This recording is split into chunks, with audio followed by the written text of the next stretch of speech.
of which the Liqueur toffee that all our customers are really excited about is going to be one of them. And I'm really excited about it too, because I haven't done it yet either. So just a little bit of housekeeping to start with. If you want to ask a question, please can you use the chat function. Now the chat function, you'll notice there is, oh, thank you, Pam. The chat with my floppy antler. The chat function, you'll notice there's a toolbar usually at the bottom of your screen, and there is either a button there is a chat which says chat, or if you are on an iPhone or an iPad, usually you have to press the 3 dots and then you can access the chat. So you can raise a hand as well if you want to draw the host's attention towards something.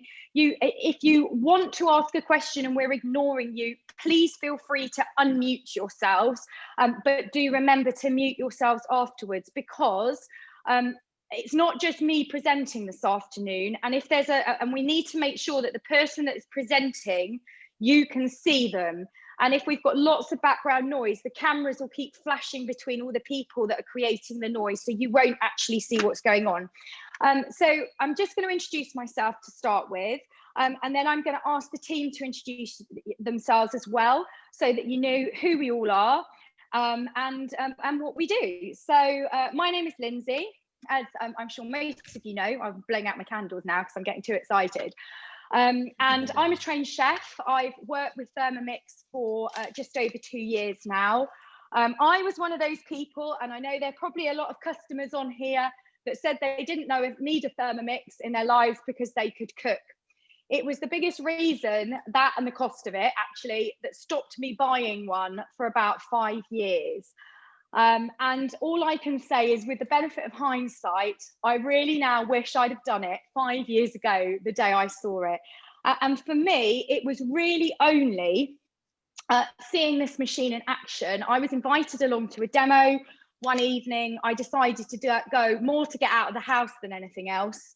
And then I saw what it could do in the time that we had, and I was absolutely blown away. So that is why I, in particular, am really passionate about getting people to see this machine, because I think until you've seen it in action, you don't understand what it's all about. And now, pretty much every single customer that has taken their time to decide whether or not they want to invest in one says exactly the same thing to me, that they wish they'd have done it the day they saw it. So if any of you here are potential customers that are sitting on the fence, all I would say to you is, please don't. Take the plunge. You won't regret it. Nobody ever does. It's a brilliant piece of kit. So that's me, and I'm going to hand over to Marie now to introduce herself. Mute, I got Marie. So Marie needs to unmute. Yep.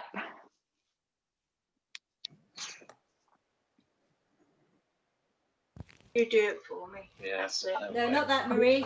Yes. So, hi everyone, I'm Marie, and I am one of those people that took their time to decide on Thermomix. It took me 6 months, so slightly less time than Lyndsay, but I've worked for, well, most of my life in hospitality and catering, and have now set up my own business, and I run food and drink workshops. So the Thermomix has been invaluable to me, both within the business and also for my personal life, because I can still be doing my work and know that I'm still getting full home cooked fresh food that's going to taste fantastic without actually having to put all of the effort into it, standing over the stove constantly.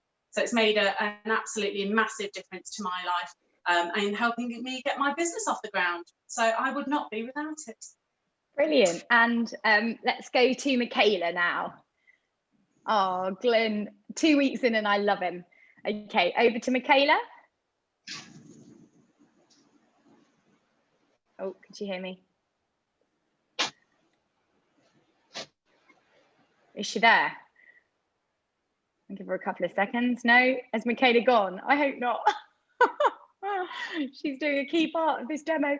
Right, okay, let's go to Faye. Hi, I'm Faye. Hopefully I'm not on mute anymore. I can't see, it's just, I've got a little tiny screen, I'm afraid. So yes, I am not a trained chef. I haven't worked. My background is education and training. So I'm not trained or anything like that. I'm just a very keen cook. And basically the thing that interests me in the Thermomix personally is I struggle with my energy levels. I have chronic fatigue and I have brain fog and all manner of things that I have to manage. And this machine allows me to plan some really healthy, nutritional family meals that both myself and my children can eat, minimum effort, so that I can reserve my energies for other things. So even on my tiredest of days, I can still cook a really nice family meal with the Thermomix with no effort and lots of goodness. So I couldn't be without it, really. Brilliant. And Michaela, are you back? I am back now. Can you hear me? Yes. So hi, I'm Michaela. Thank you to all my customers that have come online. I can see you all. So Duchess of Arundel for those that follow me on my Facebook page. So I am not a catering or food specialist. I am just an absolute fanatic about the Thermomix. So I never heard about these 2 years ago, and a friend was having a demo, and she rang me in the morning and said, "Do you mind hosting it for me?" So I said, "Yeah, no problem." And that day, Lyndsay introduced me to the Thermomix, and about 3 weeks later, I became a Thermomix owner of this lovely beast here, the TM5. And then this summer during lockdown, obviously because I was so passionate about it, was chatting to Lyndsay, and I became an advisor and really absolutely love it, love building up my customer base. And yeah, actually it's got me doing other things rather than just being in lockdown doing nothing. The benefits it's really given to me and my family though is really about that being time poor, and we ate too much processed food. I was trying to do from scratch cooking, but I was just too tired after a long day's work, and this machine has really opened up much healthier eating. I was already a confident cook beforehand. Now my repertoire has grown tremendously. So thank you very much to my customers. And yes, anybody sitting on the fence, get off the fence. Okay, and let's go to Selena. Hi everybody, I'm Selena and I'm quite new to the Thermomix family. I was one of those that took a little bit of time coming around to it. I kept seeing it all in my news feed. I have been in the food industry for a while. I have owned a cake business for around 10 years, and I also used to own my own tea room. So I still run my cake business from home all the way through lockdown. And the Thermomix to me, and not just my business, but for my family as well, has been invaluable having everybody at home during lockdown. My children are nearly all grown up, so it's almost like having 5 adults to feed every single day. And so I don't think there's a day that the Thermomix is not doing its thing. I also love the fact how through my business, we make everything from scratch now. You know, I can't remember the last time I bought a sauce or a preserve or a chutney or bread or all those things from a supermarket. Everything we make is from scratch. So the Thermomix is on constantly in this house. You will not regret it. Fantastic. And Sue, finally Sue, last but not least. Sue, Hi everybody. I've only been an independent Thermomix advisor for a week, so very much the newbie. I've just opened my own cookery school and I'm loving using my Thermomix so far. I'm one of those people who thought, I can cook, why do I need one? But actually it's fantastic. I love it, and I've only had it a week. Fantastic.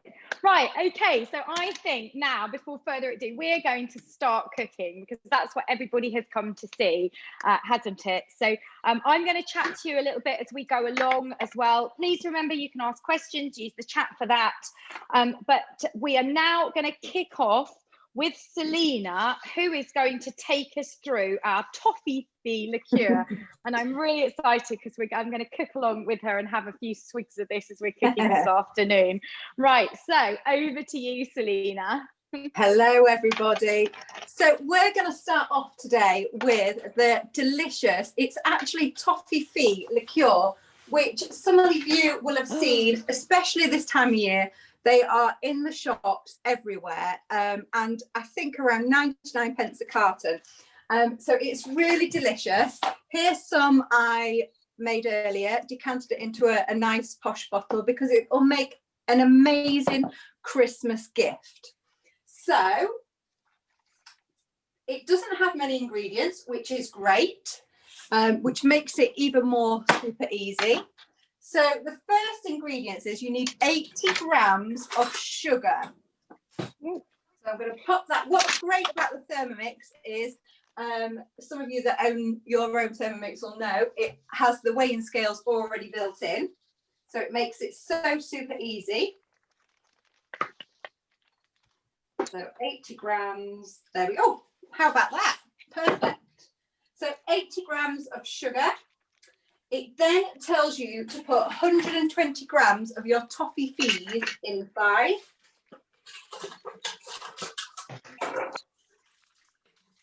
What's the next recipe? Hopefully I'm not on mute. So the next recipe, we're going to be doing the Kringle dough. Okay. I thought they'd be easier to pop out than they are. Yeah, mine are. So 120 might grams. have to eat one of these. I'm going to break into a second packet here, so I might have to eat Oh, I Now thought you were it's time to supposed to put be the lid on. prepared. With the little measuring cup in place. We're all going to be really And noisy in a minute. we are just 12 seconds.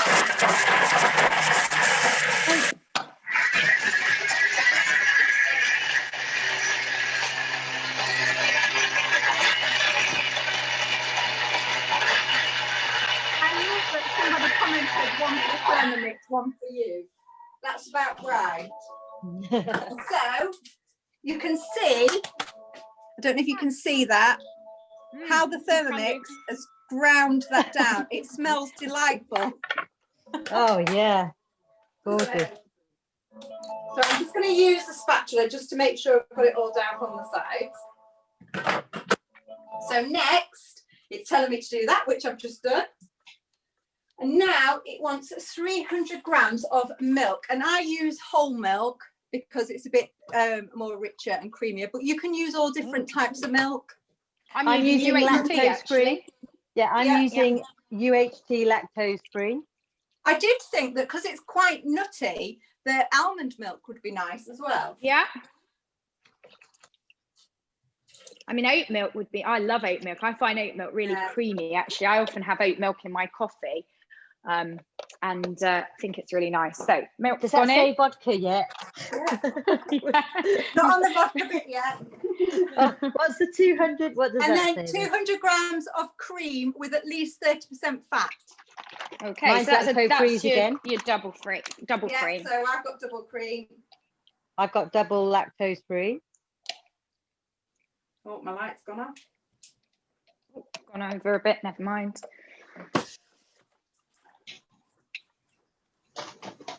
Oh, now what's a jajko? Selena's going to tell us that. I know what that is. It is an egg. So 1 egg. A whole egg. We don't have to. It's not just yolks. A whole one. No, just a whole egg. Okay. Right, now it says to put the lid on with the measuring cup in place, and number 2 for 5 minutes. So that's going to heat it all up at 80 degrees. Okay, 5 minutes. So let's go for speed 2 for 5 minutes. So yes, we've got a 5-minute cooking time on this, haven't we? And then we've got another 4-minute cooking time, I think, after that. We have, yes. That's okay. Right. So that's really good. So actually, while that is cooking away, because I know we were a little bit late in starting, rather than showing you all Cookie Do now for those customers that are new to us, I'm going to get on with making the Kringle dough so that you can see that whilst our machines are cooking away. So for those that want to prepare the Kringle with me, now Marie and I have split this because obviously the dough needs to rise. So what I'm going to do is I'm going to make the dough and show you how to make the filling. And then my colleague Marie is going to take over and show you the fun bit, which is how you assemble it and make it look like it does, which is phenomenal, but actually very easy. So what I'm going to do to start with, I'm going to just make sure I've got my recipe at the right place, because I'm terrible for skipping through recipes and doing steps out of order when I think I know better. So I'm going to press start cooking.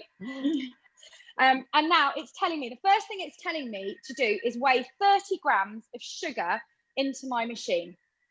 So let's do that. So here's my sugar, and I've actually pre-weighed it, so nobody can tell me off, because I told all my team to pre-weigh everything so that we're all ready and we don't take longer than necessary. And then I'm going to put in, now it says a lemon. I could have used a lemon, but I've got some orange zest here. All I've done is used a potato peeler to take off the skin of that orange. And I'm going to pop it in there.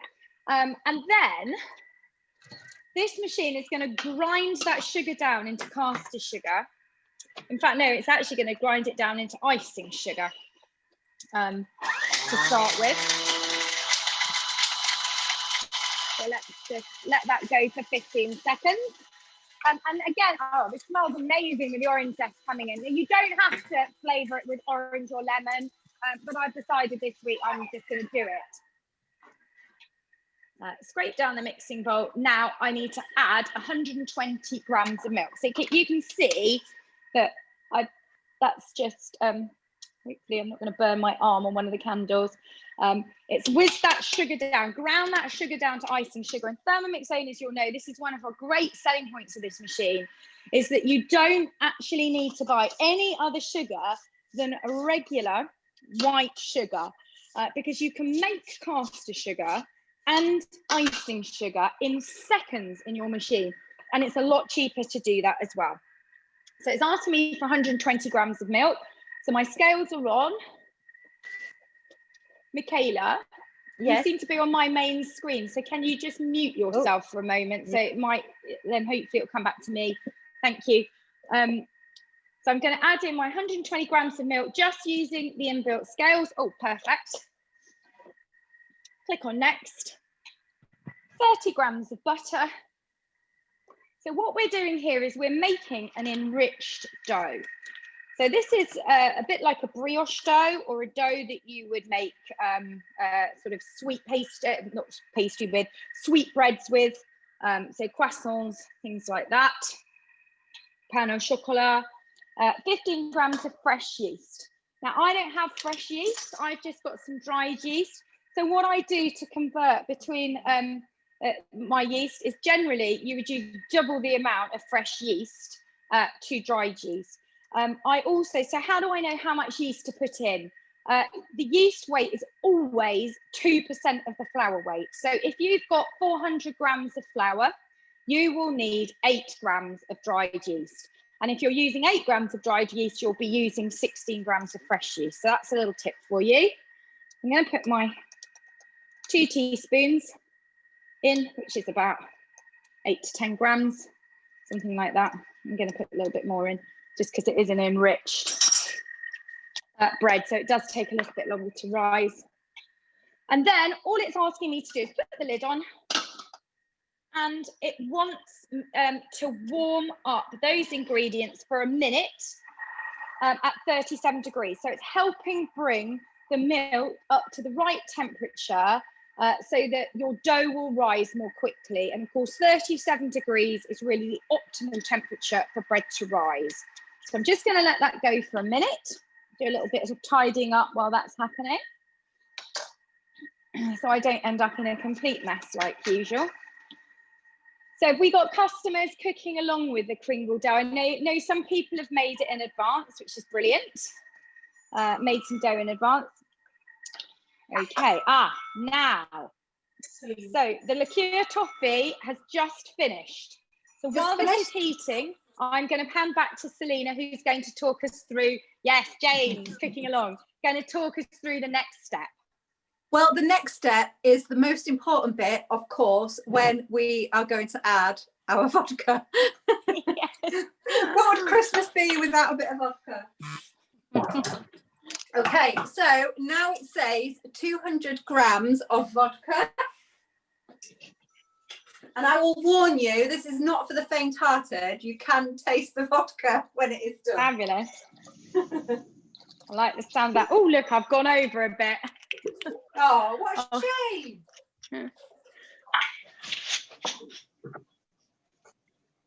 I mean, I did think you could probably use rum as well, if vodka's not your thing. Yeah, why not? Rum, maybe. Yeah, you might. Do you think you could use maybe a whiskey as well? I don't know how the Irish cream liqueur on here. I haven't made that in ages, actually. I was going to have a little play this morning, but I ran out of time when I was setting up.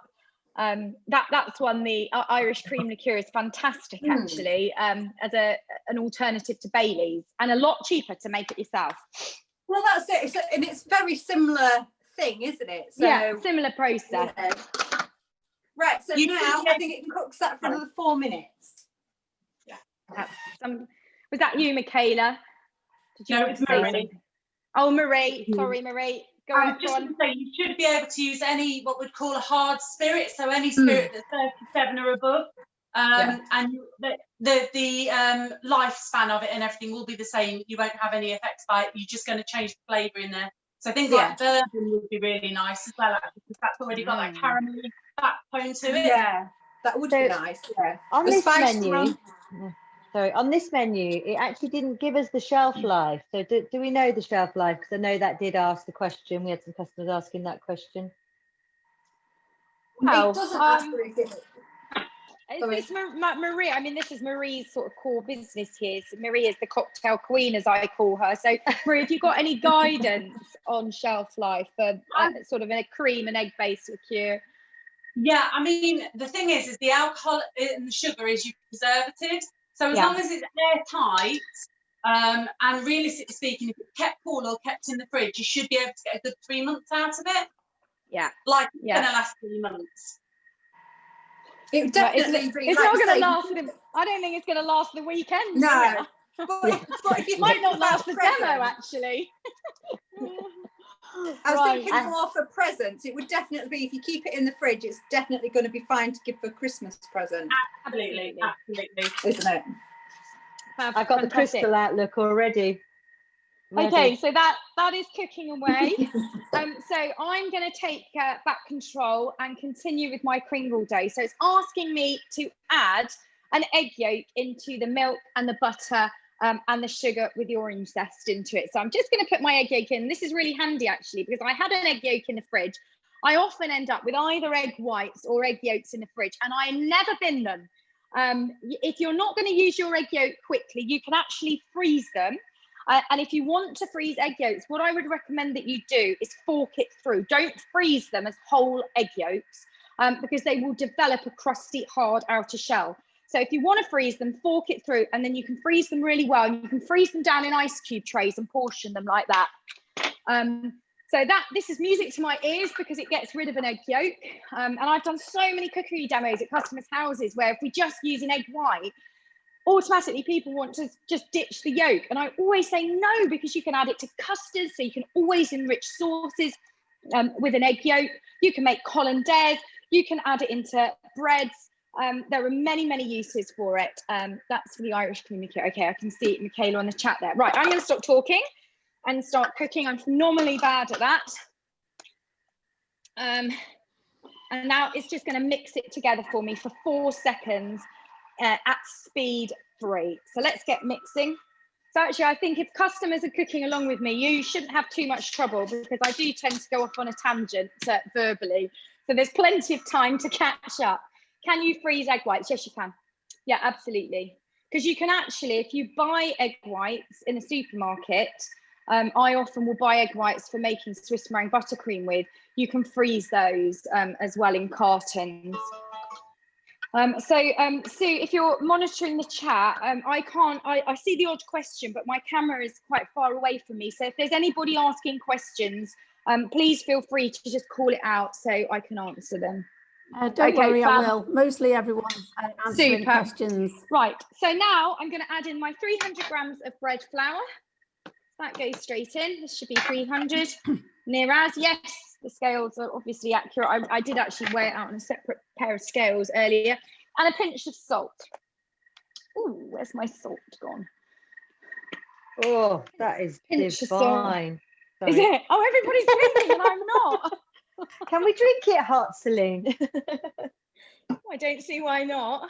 And now I'm going to set the knead function off. So the next step is the knead function. So this is our super fast knead function, and you can knead bread dough in just 2 minutes in a Thermomix. as opposed to a lot longer in a stand mixer. I absolutely love making bread of all sorts in my Thermomix. Bit like Selena, I don't buy any bread anymore. My husband does. His guilty pleasure is Hovis, wholemeal Hovis, but I don't eat it. I will make all the bread because actually, apart from anything else, I really enjoy making bread in the Thermomix because it's so easy and quick. But you also know what's in it, don't you? Absolutely. You know exactly, and a lot of that is down to what this super fast knead function. Right, so that's kneading away for 2 minutes. Gluten-free. Have I made gluten-free bread? Yes, I've done that at demos. Yeah, could I make this gluten-free? I'm sure you could with a little bit of fiddling around with it. But the gluten-free breads on Cookie Do are fabulous. I've done them many a time at a demo, and all the customers have been really pleased with them. Okay, so my cocktail. What's the best recipe to start with as a newbie? For gluten-free bread? No, I think just ordinary. Just in general? Any sort of recipe? I would go for a risotto or a curry. No, the bread. Oh, bread recipe. Bread. You can try a pizza dough to start with. The white farmhouse, the sliced white farmhouse bread is amazing. That's an American recipe, so you will need to filter on English and remove the UK filter. That's the important point. So you go into filters, which is on the top left of your screen on the app, scroll down until you get to the language, change it to English, and activate that by putting a little in the box, and then scroll down and then remove the UK filter. Okay, so the white farm. Okay, and Ros has said that hers isn't a dough. Should she add a bit of water? No, don't, Ros. Marie and I had this discussion, and hang on, you're a little bit ahead of mine because mine's still kneading. So I'm going to show you how to deal with that in just a minute. It's not a dough, no. It's a sort of a crumbly mess, actually. But I will, for want of a better word, I'm obviously not as eloquent as Nigella, but this is what yours should look like. Okay, now let me just see, rather than moving a tripod, no, I can't move that. I'm going to have to switch the tripod. So I'm going to switch the tripod. Hopefully, I'm not going to lose you. I managed to cut myself out of a meeting when I did this before. So let's give it a go. Right. Can you see? You can see that, can you? Can you see my work surface from a different angle? Yeah. Brilliant. Okay. So now I am going to just tip out all of those crumbs onto my silicone baking mat. This Thermomix silicone baking mat is brilliant for this sort of thing. And then use one of our spatulas, which I didn't like to start with when I first got my Thermomix, and now I use it for everything. It's great for portioning dough as well, and brilliant for getting all of those last little bits out of the bowl. John's raised his hand. Yes. I'm guessing he wants to unmute and ask a question. Okay. Cheers. If unmute. Yes, sorry, it's not John, it's Evie. Okay, hi Evie. Hiya. Sorry, I just missed on the second part, once the vodka's added, how long is it on for? What speed and what degree? Okay, Selena, do you want to answer that? Yeah, so it's on speed 2 for another 4 minutes. But the Thermomix, it will give you all them instructions to follow on the little screen as well.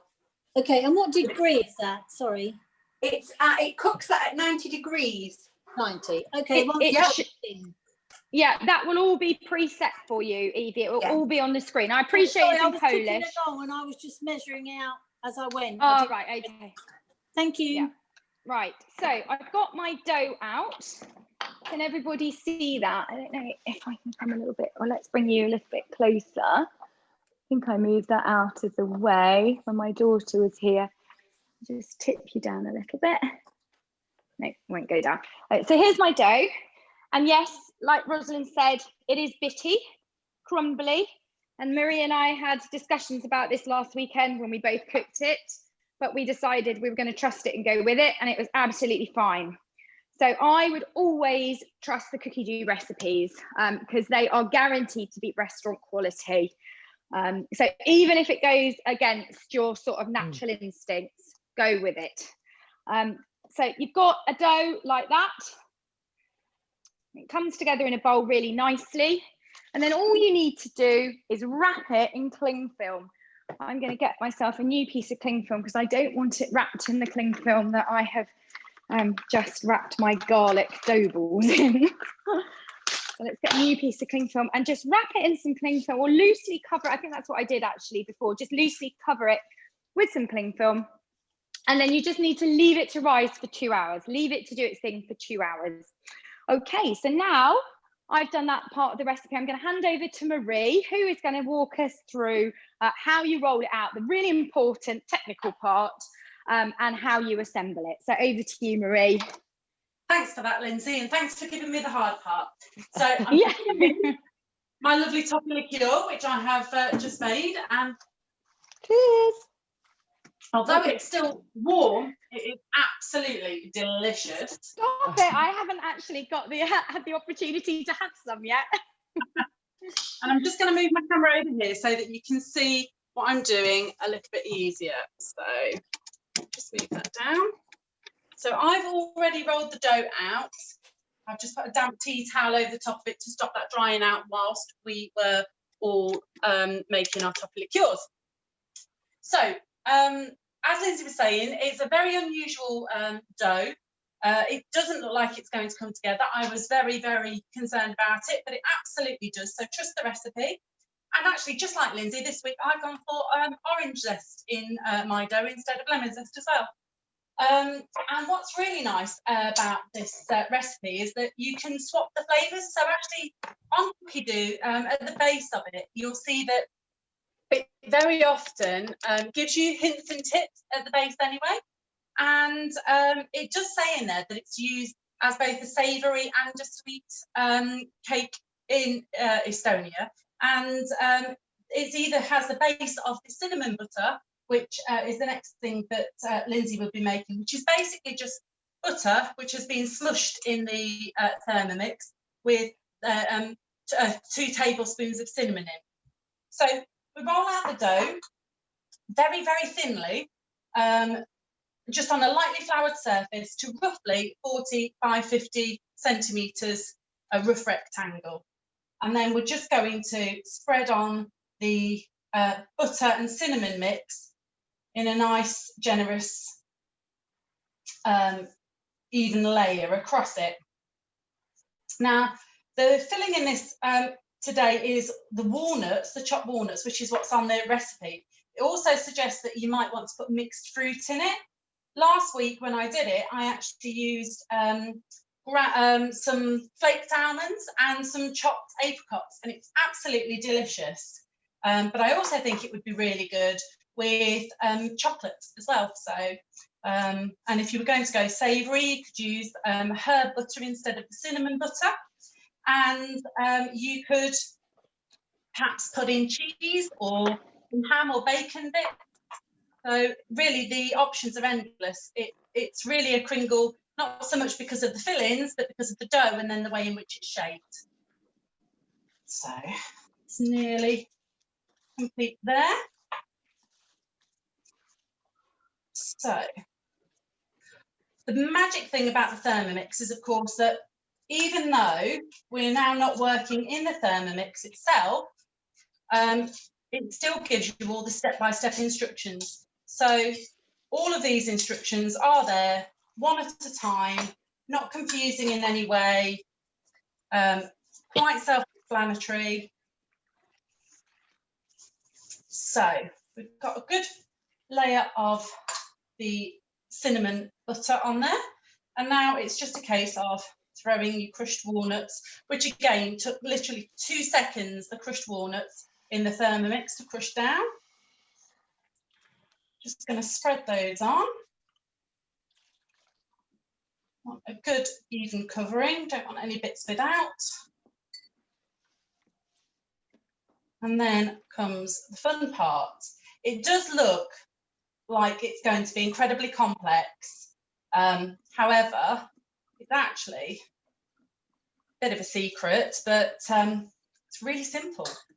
Get rid of those. So,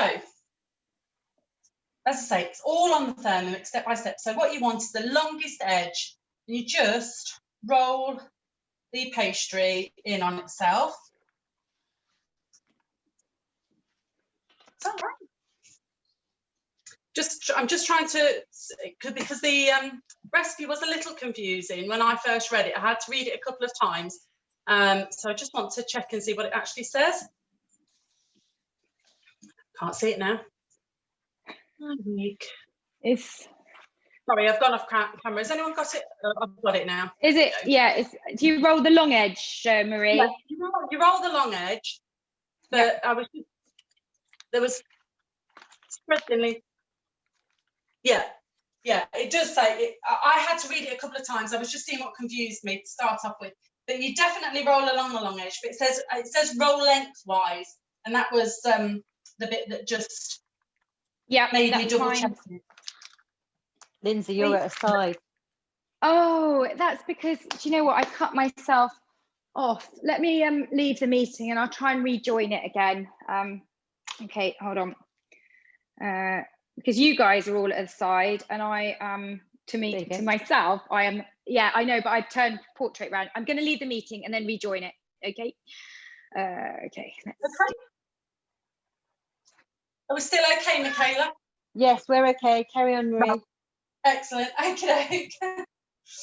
Right, so all you do now is we've got a long length that's been rolled up. Just put the seal to the base and give it a gentle squeeze so we hold everything in place.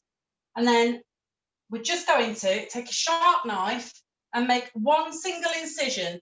You don't go all the way to the end. So if you just put your fingers over the end and then cut from your fingers all the way down the centre. All the way through to the base. Make sure you've got a nice clean cut. And just make sure you've left that piece at the top there that is still attached. So now you've kind of got two legs going on here. You just turn those over slightly so that now all of your filling is exposed and up towards the top. And really simply now, we just cross them over one another. So just drape one over the other, keep it moving. And wow. If you give it a squeeze, so now you can see that you've got the lovely plait with all of the filling exposed. And all you do now is put your fingers in the centre and pull the two ends together and just give them a little bit of a squeeze to make the dough meet on both sides so that when it bakes, it's not going to explode on that edge there. And it really is as simple as that. All you're going to do is pop that straight onto a baking tray, 20 minutes, 180 degrees, and you can sit down and enjoy. But you could make that time and time again, and every time it could be different. And it's a real bit of a wow item when it comes out for people to sit down and enjoy, impress your friends and family. But it really is so simple. But let's that be our secret. It's much easier than it looks. So try it, enjoy it. It really is delicious. It's well worth it. So I'll show you that when it's baked at the other end. Yeah. So Marie, we've got a question from Lizzie. Says, can you make up to this part, refrigerate it overnight and bake first thing in the morning? Yes, I believe you can. I don't think there's any reason why not. Like any other enriched dough, you should be able to do that. Let's just move that on me rather than on my hands. So yeah, you should be able to do that. It's exactly the same as any other enriched dough. You would be able to do that. All I would do is make sure that it's brought back up to room temperature from the fridge before you pop it in the oven to bake it. So probably leave it out for 20-30 minutes before you pop it into the oven, or before you shape it and pop it into the oven. Fantastic. Yeah, I know.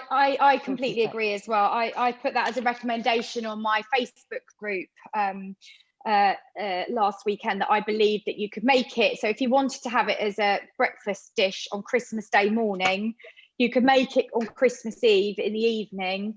I mean, you've seen how easy it is to do. Cocktail in one hand or a glass of wine in the other. The machine does all the work for you. Roll it out a bit, and then stick it in the fridge. I would put greased cling film over the top of it. So you want to cover it, or you want to put the tray into a plastic bag. It will need to be covered. If you leave it uncovered, then it will crust. And the other thing I wanted to do, I was just going to show you very quickly. So now Marie's obviously done the assembly part, and I'm just going to finish off by showing you how to make the filling. Now, the step-by-step instructions will tell you to make the filling in the Thermomix bowl. So after you've got the dough out, which is what I've done, and which is sitting in front of the camera here, you then continue to make the dough in the Thermomix bowl. Now, what I found last week is it's only a small amount, sorry, not make the dough, make the filling. It's only a small amount of butter and sugar and cinnamon. So rather than using the blades and getting it all stuck around the blades and then having to dig it out with a spatula, I just use my machine, my Thermomix, as a set of weighing scales, and I'm just going to weigh those filling ingredients into a small bowl and then mash it through. If the butter is soft, you can mash it through really easily with a fork. So if we just do that together, you want 50 grams of butter, which I've already put in there. And then I'm just going to click on next on the screen, 60 grams of sugar. So I'm just using this as a weighing scale, and I've got my bowl on top. I never like cleaning greasy products out of anything. So it's why if I can just put it in a bowl and then put it in straight in the dishwasher, it's fine. There we go, 60 grams of sugar, and then 2 tablespoons of sugar, of cinnamon. Now, I don't know what you found, Marie, but I actually didn't use the full 2 tablespoons. I just thought, did you? I just thought. I like cinnamon, so yeah, I did. You like cinnamon? Yeah, maybe I just reduced mine slightly because my children are a little bit fussy when it comes to things like that. But even the one that said, I hate cinnamon, actually loved it. So I made this for our pudding on Sunday last week, and it was absolutely brilliant. Everybody devoured it, and I finished off the rest for breakfast on Monday morning, which I shouldn't have done.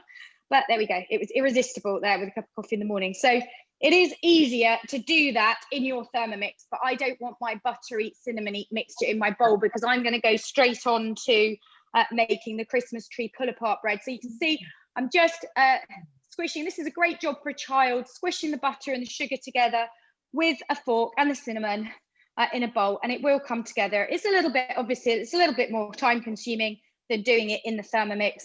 But it's quite good stress relief, and children love it as well. But just make sure you use a bigger bowl than this one. Okay, so Marie, did you? Can I just jump in for a second? Because yeah, we also absolutely. need to make, well, we don't need to make it. I'm sure everybody knows how to make a very simple glacé icing. But you're just going to make a glaze at the end. So when it's baked, when it comes out of the oven and it's cooled down for a few minutes, you make the glaze just with. So Lyndsay was saying earlier about the egg yolk. When you make this recipe, break your egg and separate your egg and your white and your yolk, sorry, but you use your white now to make your glaze with at the end. So it's simply 1 egg white and 50 grams of icing sugar popped into the Thermomix, whisked together. And both me and Lyndsay, when we did this last week, we queried the fact that we weren't putting any glaze or anything on this bread before we put it in the oven, and it seemed a bit strange. If anyone makes brioches or breads, you tend to glaze them before they go in. It didn't, so again, trust the recipe. However, once you've put the glacé icing on it at the end of it, it really did just finish it off beautifully. So that's the way to use up your egg. The egg yolk goes into your dough mixture, and the egg white is used for your icing at the end. Oh, that's brilliant. Thank you, Marie. And yeah, a really good pointer there to people when they are separating out the egg at the start, then obviously keep your white because you actually need it in this recipe. So there we go. That's just whilst Marie was talking, I've just made my cinnamon mixture in a bowl. Please, can you, so Lizzie, I haven't seen that question. It just flashed off my screen. Oh, can we post the names of all the recipes? Oh yes, yeah, absolutely. And Lizzie said, Lizzie's question was, what is the name of that pastry? So is that an enriched pastry you've just made, Lily? It's just an enriched dough. And what an enriched dough means, it's made mainly with extra fat, which is usually butter, some sugar, and often eggs, and it's used to give it a soft texture and rich taste. It's definitely special, and it's the sort of dough. It's very similar to a brioche dough, although a brioche dough would not be as dry as that. Brioche doughs are often quite wet, actually. This is a particular style of soft and rich dough, but it works very well. Rosie's saying she's very glad she's got 2 bowls for her Thermomix. Yeah, absolutely. So yeah, it's always worth having either a second bowl, or, as we all know as advisors and lots of my customers, a second Thermomix. Yes, there's only one thing better than 1 Thermomix, and that's obviously 2 Thermomixes. So yeah, but a second bowl is obviously really good. And if any of you want to buy extra accessories at the moment, we do have Black Friday on until the 30th, I believe, of November. Now, there are no reductions on the bowls, on the second bowls, but there are reductions on the blade cover, and lots of the different accessories and the cookbooks as well. And the cookbooks are beautiful.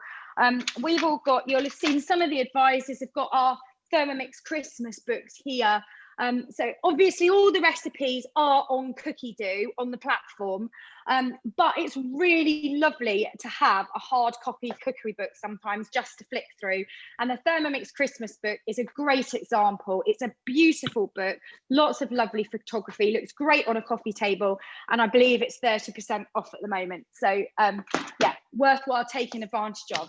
Okay, are we finished? I think we're finished with the Kringle, aren't we? I've just thrown sugar everywhere. We've got the liqueur recipe. Karen Sterling, do you mean the Toffifee liqueur recipe? That's under Polish. Yeah. So you have to unclick location as UK, just leave it empty, and just leave the language empty as well, and then just put in Toffifee and it'll come up. I think it comes up in Polish, doesn't it? It does come up in Polish. We can't get it in English. It does, and it actually says Liqueur Toffifee. Yeah. Yeah, and Marie had a great tip. Marie had a great tip for actually being able to translate recipes on your phone. Marie, do you want to just share that with everybody now? Yes, unfortunately, I'm using my phone to record at the moment, so I can't show you. But basically, if you just type into Google Translate, it then brings up on your first page an option to be able to type in the word, but it also has a little camera to the side of it. If you press that camera icon and then hover it over your Thermomix display, it automatically reads the language, detects what language it is, and transforms it into English and reads and shows you on your phone screen in English. So it's so easy. It's literally one button and you can get everything translated straight away there in front of you. And you can do that as you press next and go through everything step by step. So every screen that comes up, as long as you hover your phone in front of it whilst Google Translate is on, it will show you the detail and talk you through all of the instructions in English rather than in Polish. Brilliant. Fantastic. Yeah, Michaela, did you want to read something? No, I'm just going to say it's 3 o'clock, ladies, and we're only going on to recipe number 3. So yeah, no, I know we need to stop talking. Right, so look, here's my beautiful bottle of Toffifee liqueur. I've got almost a litre of it there, so I'm really looking forward to trying that in a minute. Let's just put that over to the side. So right, I'm going to go on to the Christmas tree pull-apart bed next. Now, again, like that's what we are doing, isn't it? Yeah. I thought it was an artichoke dip, but never mind. No, I've binned the artichoke dip. I thought the Christmas tree pull-apart bread would be far more exciting to do. Okay, so I am going to start by making the filling, which is a different way round from how the recipe suggests, but I like to make my filling first and get that out the way. And then I can just continue using the Thermomix to make the dough. So let's just show you how to make the filling. Let me just click through the recipe until I get there. Okay, so the first thing it calls for is some Parmesan cheese. Now, again, when you've got a Thermomix, all you need to do is buy blocks of Parmesan, because you can grate your own Parmesan in approximately 10 seconds. So you don't have to spend ages grating cheese anymore. Just pop your cubes of Parmesan in. So I just cut mine into sort of chunks like this. smaller chunks usually, because otherwise it makes a huge noise. So I'm going to weigh in my Parmesan straight away. So I want 60 grams. Put that lid on. And then click on next, and it says insert measuring cup into mixing bowl lid then. Okay, so it's going to grate for 10 seconds at speed 10.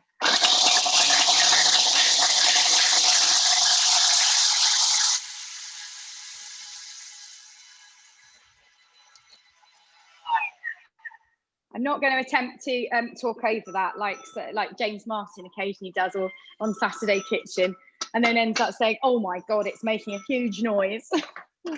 Right, so let's show you that. So that's my grated Parmesan in 10 seconds. Brilliant. Now, what it wants me to do is just remove it to a bowl. Okay, so here's my little bowl here. And I often, I will often grate up an entire pack of Parmesan and just leave it in a Tupperware in the fridge so that I've got it to hand.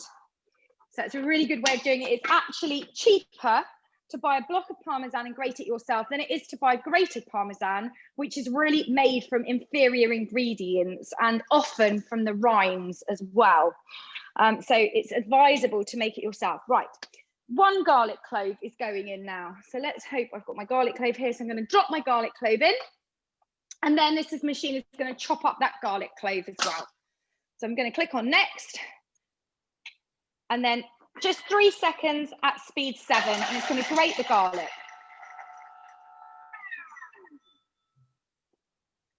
Okay, click on next, and now I'm going to add in 200 grams of mozzarella. So this is the hard mozzarella that you buy in a block. So I just bought this in Asda. It's usually a rectangular block, hard mozzarella. 200 grams it requires, cut into just squares.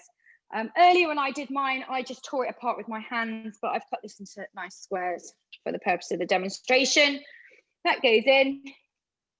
And then I'm going to put in most of the Parmesan, just reserving a couple of teaspoons of the Parmesan. And again, the recipe does tell you to do this. I'm just skipping through it a little bit more quickly.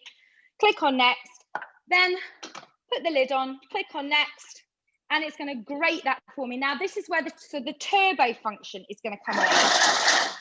Okay, so I'm just going to give it a couple of blasts of turbo. And turbo is really useful for chopping nuts, grinding coffee beans, that sort of thing, grinding wheat grains. And it's just like a pulse, really, with a food processor. So a very intense burst of speed. And often after turbo's been activated, you need to remember to press the home button, otherwise your lid won't release. So there we are. So I've got grated mozzarella and Parmesan and garlic here. It smells amazing. So let me just empty that out into a bowl, because then I'm going to go back and begin the dough recipe. So I did it this way for the purposes of the demonstration, because otherwise I would have had to take my dough out of my mixing bowl in order to make the filling. So this way I don't have to remove the dough from the mixing bowl. I can just let it prove up in the mixing bowl. So sometimes it's worth just having a look through the method on your recipe before you start it, so that you understand what the processes are involved. And once you've done things a couple of times as well, you'll know how to amend them if you find there's a slightly better way of doing things. But don't tell head office that I said that. There is no better way than Cookie do, of course. Okay, so let's go back into my recipe. Now, what's the lid on? Okay. Let's go back there, and now I'm just going to go back to the beginning of that recipe and then pick up where we're going to make the dough itself. So this is going to be a really easy dough recipe. You've seen it make dough once, you're going to see it make dough again. And I'm just going to skip through it really quickly. So I need about 220 grams of water. So I'm going to put in warm water to start with. Maybe not boiling water, because I'll kill my yeast. The perils of having a boiling water tap. There we are. Right, so just hand hot water. Now this will just speed up the process a little bit. And what it will also mean is I can just skip through the point in the recipe where the Thermomix heats up the water to 37 degrees. So I'm just going to weigh in my 220 grams. following the scales. I went slightly over. Yep. Glenys says she's got soft mozzarella. Is that okay? It'll be fine, Glynis. It won't just grate up as nicely. It'll end up in a bit of a ball, but it's fine. And in fact, it might be easier to fill the discs with. What I'm going to do, because I seem to have got a lot of filling left over, so what I'm going to do with all the mozzarella that I've grated is just bag it up afterwards, and then I'm going to be using it to make pizzas with this week. So again, if you've got ingredients left over, don't bin them. You can always use them with something else. Okay, so next, 2 teaspoons. So again, more yeast. 2 teaspoons of yeast going in.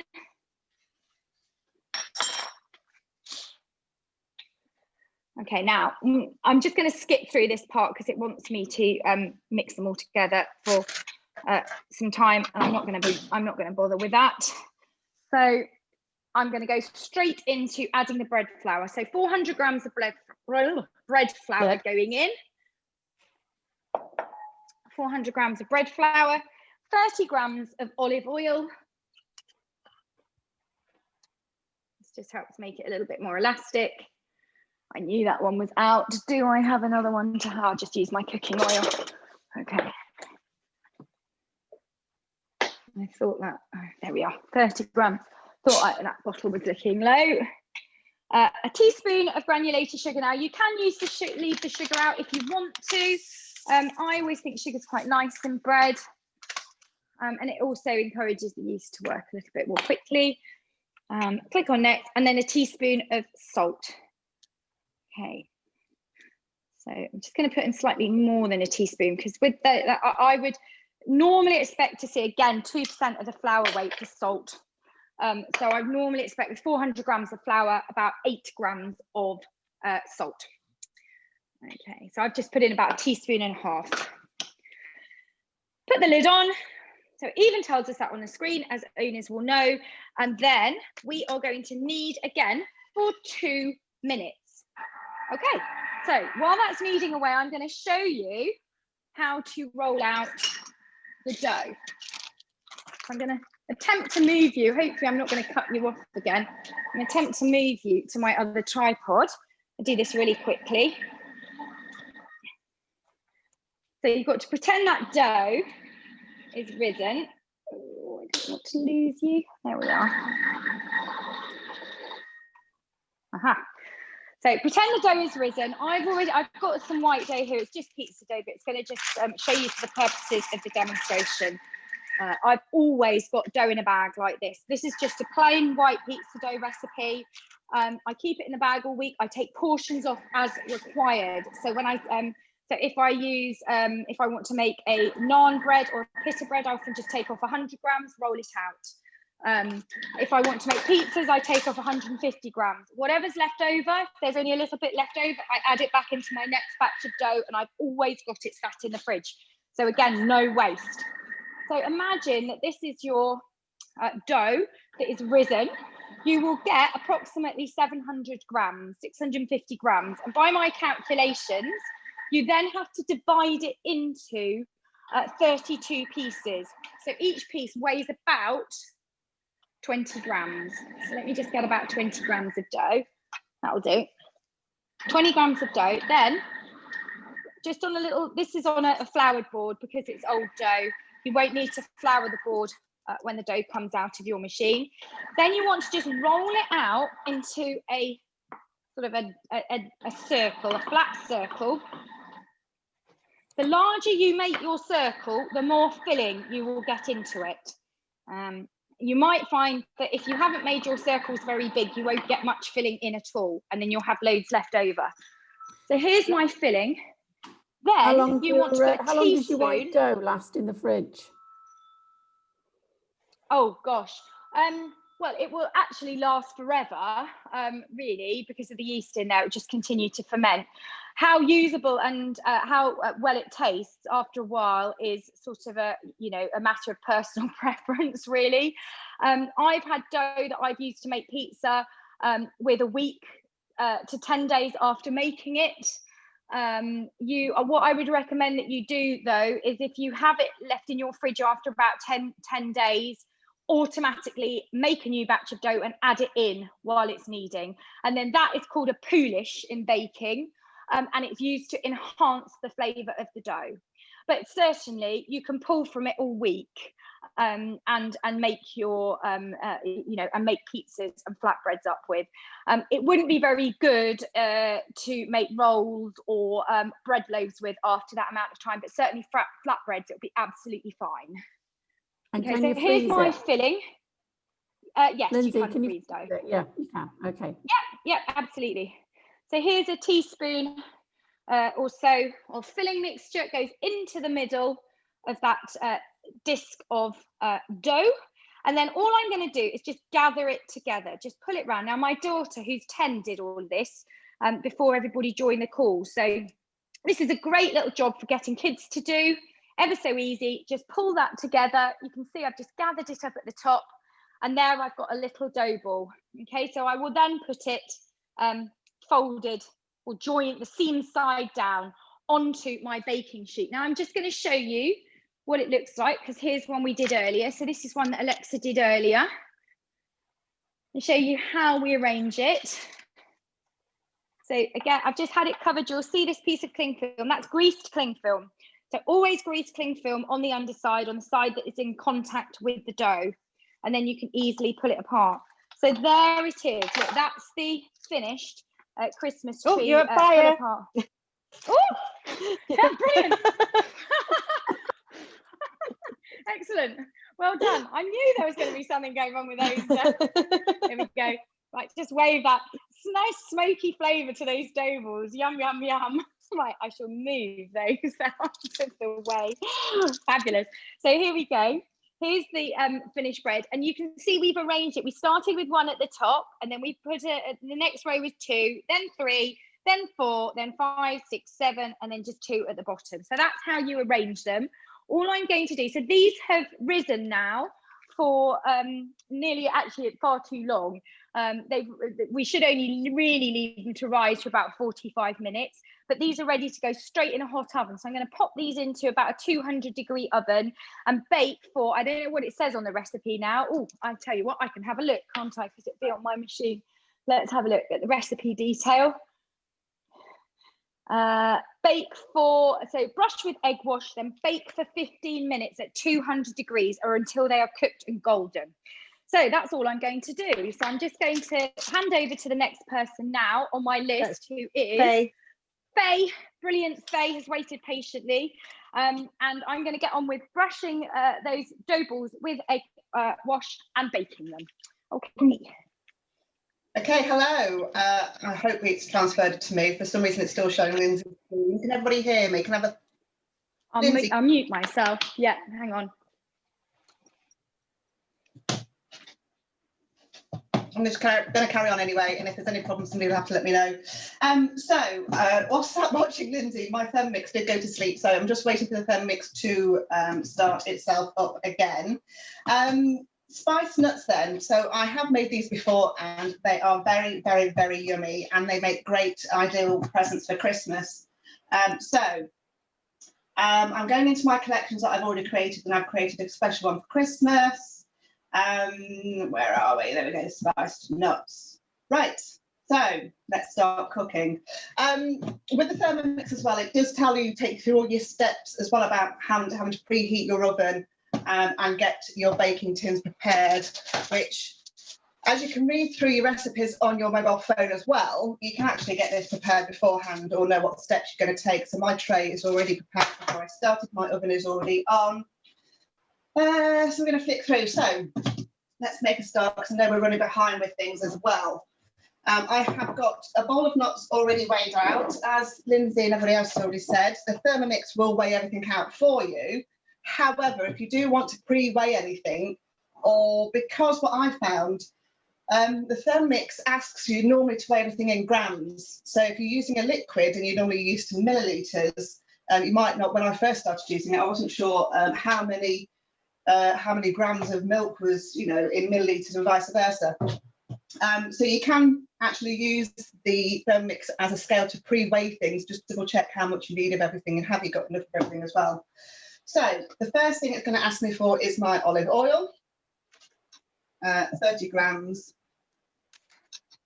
of olive oil. The other thing, just to very quickly mention as well, because I did join it in with the Toffifee vodka earlier on, once I poured my Toffifee vodka into my prepared bottles, I then use the Thermomix to clean itself. So I didn't have to put it in the dishwasher or do any washing up.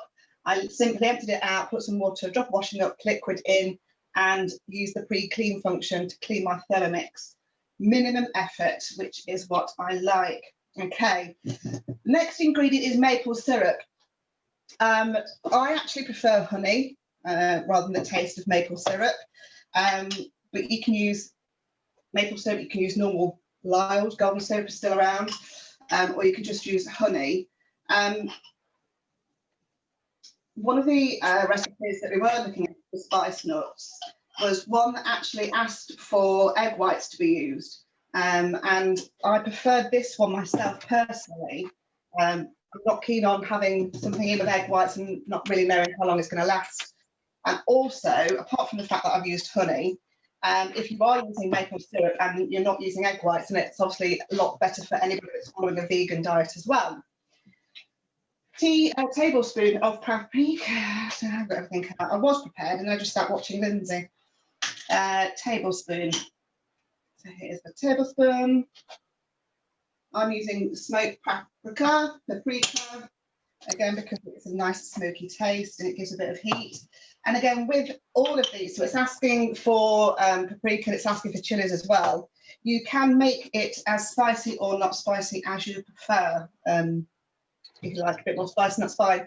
What I've found is this particular recipe is just about right for me, because a little bit of heat without too much of spice. And even kids have tried them as well, and it's not too spicy for them either. It does ask for a garlic clove. Again, this is actually... Faye, can I ask, have you already fitted the whisk? Sorry? Have you already fitted the whisk? No, we did change the recipe. It's just a standard spicy nuts recipe. So it's not the one with cranberries. And the reason is because of the egg whites. The egg whites, yeah, okay, appreciate. I didn't appreciate that meant you didn't need the whisk. Yeah. So somebody's asked. It depends if you are following or not, but this one, let me find it on my phone because the phone is already on. I literally just found it when this is the first one that came up for me when I put in spicy nuts. It's spicy nuts, and I don't know if you can see, it's got like a picture of cones with nuts in. Okay, so like I say, that way, at least if you have got anybody that is vegan and you stick to this particular recipe, it's far better for them as well. Right, so garlic cloves, I literally just peeled it. What I have done is I have chopped it in half, purely because it gives it a little bit more flavour. You are going to discard the garlic later on. So I've just chopped it in half as it just infuses it slightly. The next ingredient is the sea salt, 2 teaspoons, coarse sea salt, and it's far better than the standard table salt because, again, flavour wise, it really does give a nice flavour, and you can taste the salt a little bit more. Half a teaspoon of dried chili flakes, and again, this is what I was saying, if you like it spicy, then add more chili flakes, and if you're not so keen, you could leave the chili flakes out. Half a teaspoon. It asks for black pepper, which I don't like, so I don't add in the black pepper. And then add in your measuring cup with your lid on, and it's going to stir this and just heat it up slightly, so it's not going to do too much for 1 minute. So I'm going to turn that on for 1 minute, and it's fairly quiet. So whilst it's doing that, just to explain the nuts that I'm using, I have got almonds and cashew nuts for this, purely because they're my particular favourites. I just find that the taste goes really well with this particular recipe as well. So that's the nuts that I'm using today. From a gift perspective, if you want to make these into gift, I found some nice little bags and labels on Amazon. And you can then just literally, once they have cooked later on, keep them in a work pot until I'm ready to use them. These were made about a week ago, and then I transfer them into a nice little bag, ready to go. Right then. This is just counting down. Move this back out of the way.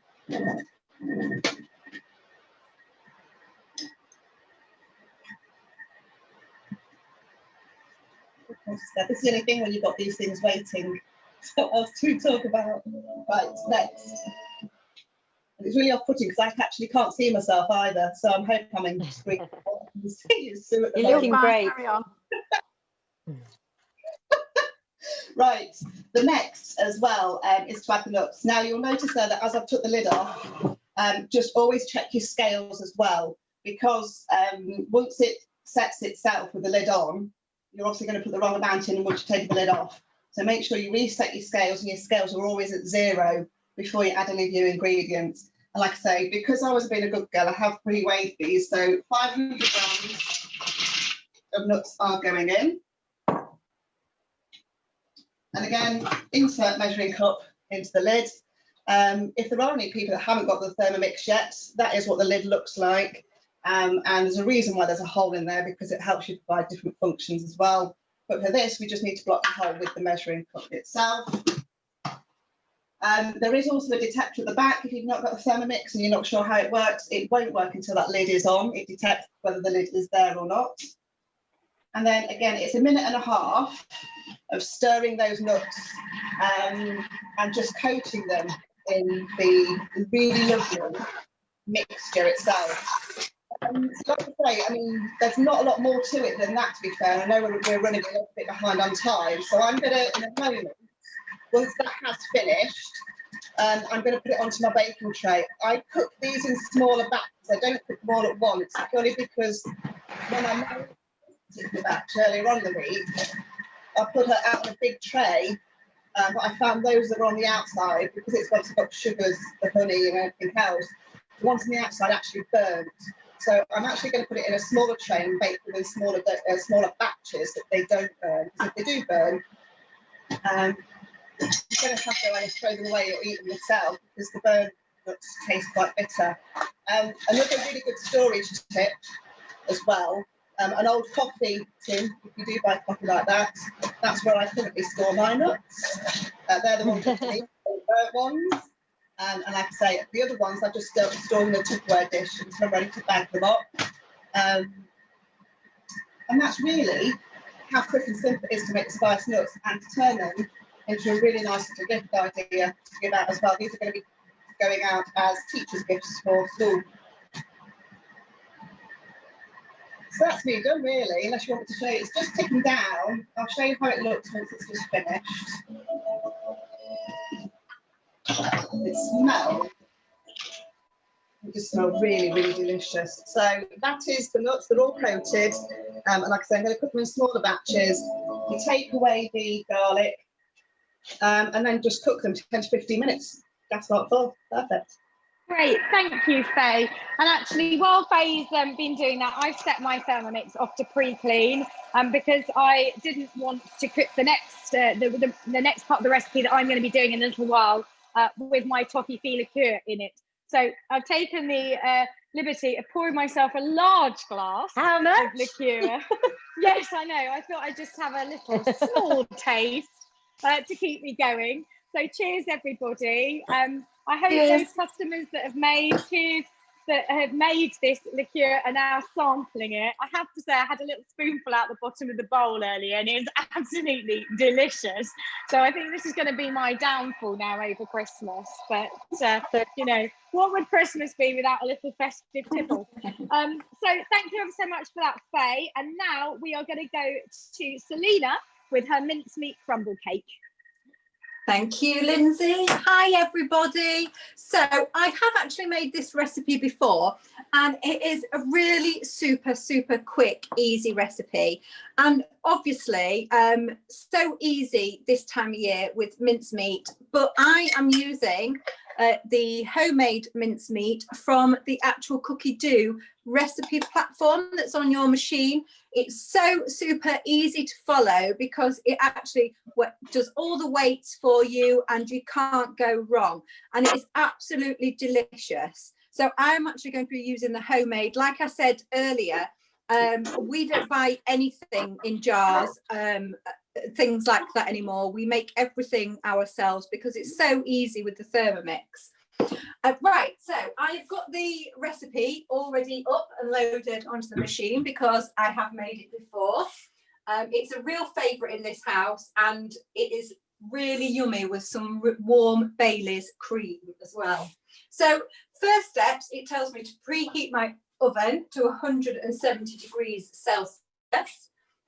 It tells me to grease and line my baking tin, which is what I've already done.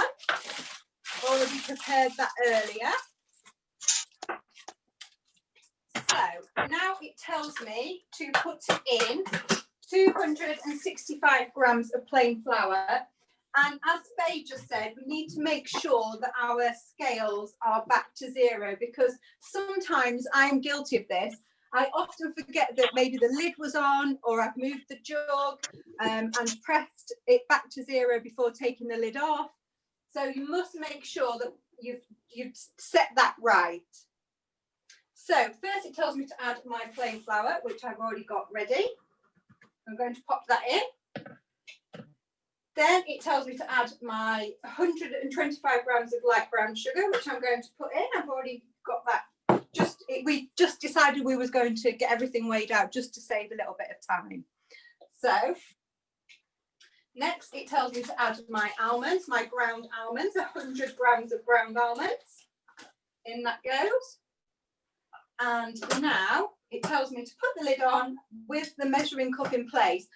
And why that's important is because obviously you've got the hole at the top. So if you're using a steaming function, in this case, it's going to be mixing. So if we forget to put our little measuring cup in, obviously it could fly out the machine. So we don't want that. Now it tells me for 15 seconds to turn to number 3. So it's going to mix all those ingredients up, the sugar, the flour and the ground almonds. This is one of the quickest, easiest recipes. You do not need to be any type of pastry chef whatsoever to make this recipe. It is super quick and simple. So there we go. Right, now it tells me to add my butter. So I'm just going to make sure I've got that back. I have got my butter ready already. It says cold and diced. So this has been in the fridge, which we know is important for pastry. Put all that in. I've already cut mine up ready.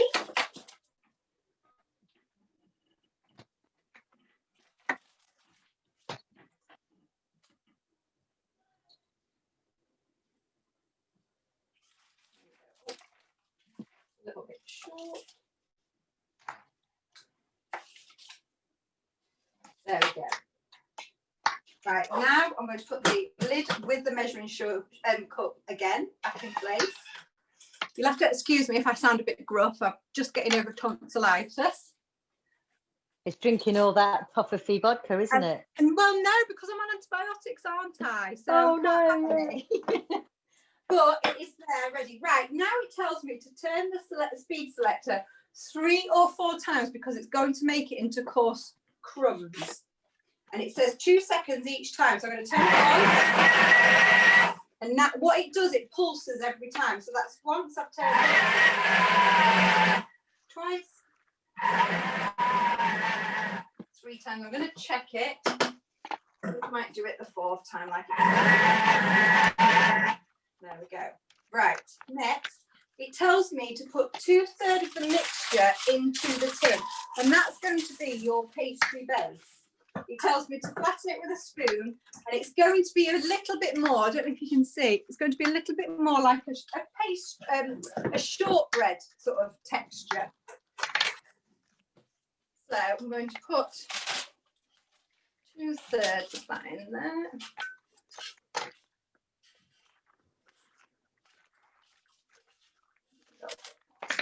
Sometimes it's hard to judge. There we go. Selena, how much butter did you add? Pardon? How much butter did you add? 225 grams of unsalted butter. Thank you. And then there it is in my tin, and I'm just using the back of a spoon to flatten it in. So it's that quick and easy to make that there's no rolling out onto the worktop. It's literally gone straight into my tin. I'm actually using my hand because I find it a lot easier. But that's just preference for me. Pat it down. It doesn't need to, the great thing about this being a crumble cake is as well, that it doesn't need to be or look perfect. So it's actually looks better if it is quite rustic, with it being a crumble cake. And there we go. And that's it. And as you can see, I've just flattened all that into my tin super quick. So I'm going to press next. Now it tells me to spread my mincemeat over the top. And this is the recipe from Cookery for the homemade mincemeat. I'm going to use the whole jar because it says 700 grams, which is probably a little bit more than this jar. And I've got a little bit left over from last time. Oh, it smells, doesn't mincemeat when it's been set for a while just smell absolutely delicious when you get it out. It's a real Christmassy smell. Just what Christmas is made of. And this is quite a nice alternative as well, I guess, to the traditional mince pie. Because it's quite fun to make. Yeah, delicious with a cup of tea in the afternoon, or even yeah, to serve it as a pudding with some custard over it. Yeah, a bit like you would do with a crumble, like traditional crumble. Yeah, that's it. You can have it cold or warm. It is quite a nice alternative, I thought, to a mince pie. It's quite nice. And I think Santa would love this left out on Christmas Eve. With a glass of your Toffifee liqueur as well, Selena. Oh, I think we'd get some extra special presents, I think, this year if we left those. And then it tells you to sprinkle over some pecan nut halves, but I'm not, for mine, I'm not going to actually put nuts over the top. But it would be delicious if you did, but we've just got one that doesn't like nuts, so I'm going to leave it out because I think we're gonna have to obviously eat this. Right, so. No, she can't come in here. Right, so now it tells me to, the rest of the mixture, the other third of our mixture, we're going to literally use our fingers and crumble it over the top. It really is that quick and easy. It almost seems quite ridiculously easy to do. And I think that's what's lovely about it, because this is another recipe that you could easily make with the children. Also, just to say, I was just looking at the recipe as well, because we had a few questions about gluten-free earlier on. And because I follow a gluten-free diet, having looked through that recipe, you could do a very quick and simple swap from the plain flour to gluten-free plain flour. Oh, definitely. Free again. So yeah, that's on my list to do, because I have got 2 jars as well of mincemeat that I need to use up. Yeah, it would be really easy to do that, wouldn't it? Gluten-free flour works brilliantly in any sort of shortbread pastry or crumble topping as well, because it is so crispy and lovely. So yeah, it's brilliant in pastry as well. So I'll just while Selena's there we go. Finished. I don't know if you can, I can't see very well on my phone, so I don't know how well you guys can see, but I've just literally crumbled, used my fingers, crumbled that on top, and it will now go in the oven for 45 to 50 minutes, and that's it done. It really is that simple. Excellent. Yeah, next recipe, I've just seen Sue's message flash up, is the cheese straws. So we're going to hand over to Michaela. Well done, Selena, that looked delicious. And bonus points as well for not setting fire to your baking paper as well. I'm sure Nigella doesn't have this problem in her kitchen with all her fairy lights around. So guys, I'm doing the cheese straws, which is a recipe off Cookery. And unlike the other professionals, I've never made this before. So it'll be a surprise to me as much as it will be to you guys. So let's see how we get on. So as we've already said, we've selected it and saved the cheese straws. I'm just going to start cooking. It says preheat the oven to 220. I've done that. It says line 2 baking trays with baking powder and paper. I haven't done that. I've only done one. But anyway, I will wing that later. So here we go. The first ingredient is 150 grams of cheddar.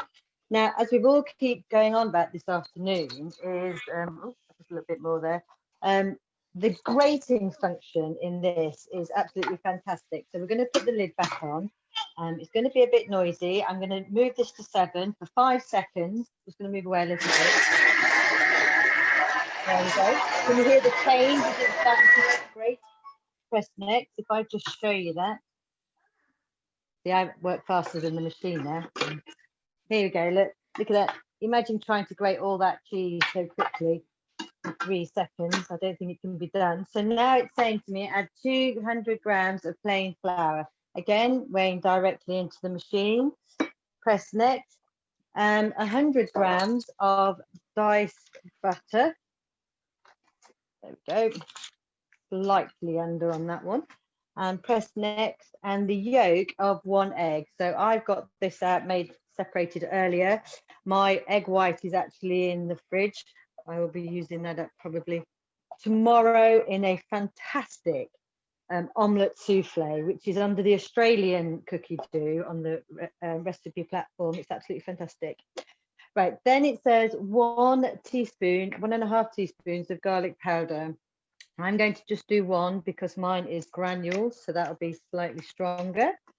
And the next one is 1.5 teaspoons of mustard powder. Now, to get the best results, as Lyndsay said, is absolutely follow step by step on the cookie dough. But as we all know, some of us, Lyndsay and myself, are terrible at following instructions. So we're always adapting things. And do you know what? The best way I have found of becoming really confident with cooking with the Thermomix is to make mistakes, because boy, it looks really rubbish, but it tastes amazing. So then you'll know how to do it better next time. So I've added the mustard powder, some garlic powder, some salt. I'm now just going to press that, and we're going to mix that for 15 seconds on number 5. So I would never normally cook pastry before my Thermomix. I'm not, I would buy the ready-made packs. And now, with the Thermomix, it is so simple. I just can't go over it, and so quick. And again, like everybody's already said, you actually know what goes into it. So now we're going to go off Thermomix, but it's already telling me the instructions. So it's saying on a lightly floured surface, roll out the dough into a long triangle. That's a bit crumbly. I will. Rectangle, isn't it? Rectangle, sorry, rectangle. Have you had too much toffee liqueur, Michaela? I think I just went to sleep. I've been waiting so long listening to you lot. Yeah. Oh my goodness, so. Do you know what? Speed up. This smells so cheesy. It's amazing. So just let me put that into a shape that I can roll it out. And then what we'll do, we'll watch you cut a couple out and put them on the baking sheet, Michaela, and then you can just continue with the others whilst we move on to the next recipe, I think. So what it's saying is, a rectangle, 40 centimetres by 15 centimetres, which I know that this board is about that size actually. So, oops, I'm just up a little bit. There we go. It rolled up beautifully, actually. It's a really lovely recipe. I've done this quite a few demos over the last few months, and everyone's always really impressed by it. And it's a great little nibble appetizer, isn't it, to have with your champagne with your vodka on Christmas Eve.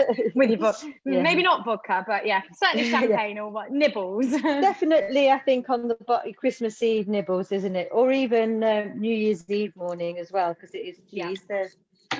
Right, so I've rolled that out, and it needs to be about 5 mils, so that's about half a centimetre.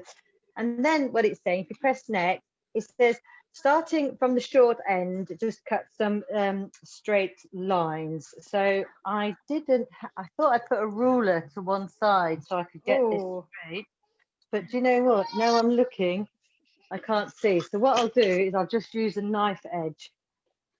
There we go. Just to give me a guide, and that needs to be about 1 centimetre wide. So I'm just going to cut that. There's 1, and there's 2. There we go. Just cut that down. See, that was a bit thin there. I suppose it would help to try and get the pastry. So you do that all the way along, and then transfer it to your baking tray that you've already prepared. So here's my one that I prepared earlier. I'm just going to use a spatula to try and lift that a little bit. There we go. Yeah, they don't need to be too precise, actually. I've just cut them up really quickly with a knife. So yeah, as long as you get them into sort of, reasonable sort of long rectangle shapes, it's fine. And then arrange them on your baking sheet. And you can do this in different. I'm just going to show you in a minute. You can do this in different shapes as well. Yeah. So if you want, you could cut out little rounds. Yeah. So I'm just gonna carry on with that now. Can you see that? Yeah. I'll carry on with that. Brilliant. And I'll put them in the oven. So please crack on, and I'll see you on my laptop. So we're going to hand over next to, as Sue said on the chat, to Marie to do her mocktail. And Marie's got a little surprise for us as well. But just before I hand over to Marie, I just wanted to mention something. Obviously, we're putting on this class for free to you all because it is part of our support to our customers. But we would really love to ask for some donations to a charity that will work, who own Thermomix, are supporting this year in the run up to Christmas, which is Age UK. So it's a fantastic charity helping people less fortunate than ourselves to cope with the loneliness of being alone at Christmas time. So if you would like to donate to it, we've set up a Just Giving page. I'm hoping that Sue will be able to put the details in the chat now. And also after this session, I will email everybody with the details of the Just Giving page and a survey, a very short survey done on SurveyMonkey for you all to complete about how you found your experience today. So I'd be really grateful if you could donate to that. Our suggested donation is about £15, but you can give as much or as little as you feel you'd like to. So over to Marie now for her mocktail. Hi, Lyndsay. Are you going to show how the syrup is made for this? Yes, I am. Yes, I was. I was sitting there drinking liqueur, wasn't I? So I've actually now got to turn my Thermomix back on again. So the other thing I just wanted to mention, obviously we've got a lot of customers on the call today, but I know there are people out there that that are watching this that are considering buying a Thermomix. And if you are thinking about purchasing, I would recommend that you go through an advisor. So although customers are now able to purchase directly on our website since lockdown to speed up the process a little bit, if you go and buy it direct, you will not get the support from an advisor, which is absolutely invaluable to you on your Thermomix journey. So you won't get to attend sessions like this. We put on regular demos and events for our customers. And if you just buy direct from our website, you won't get invited to them. But also, we are able to offer you monthly promotions as advisors, which are not offered directly on the website.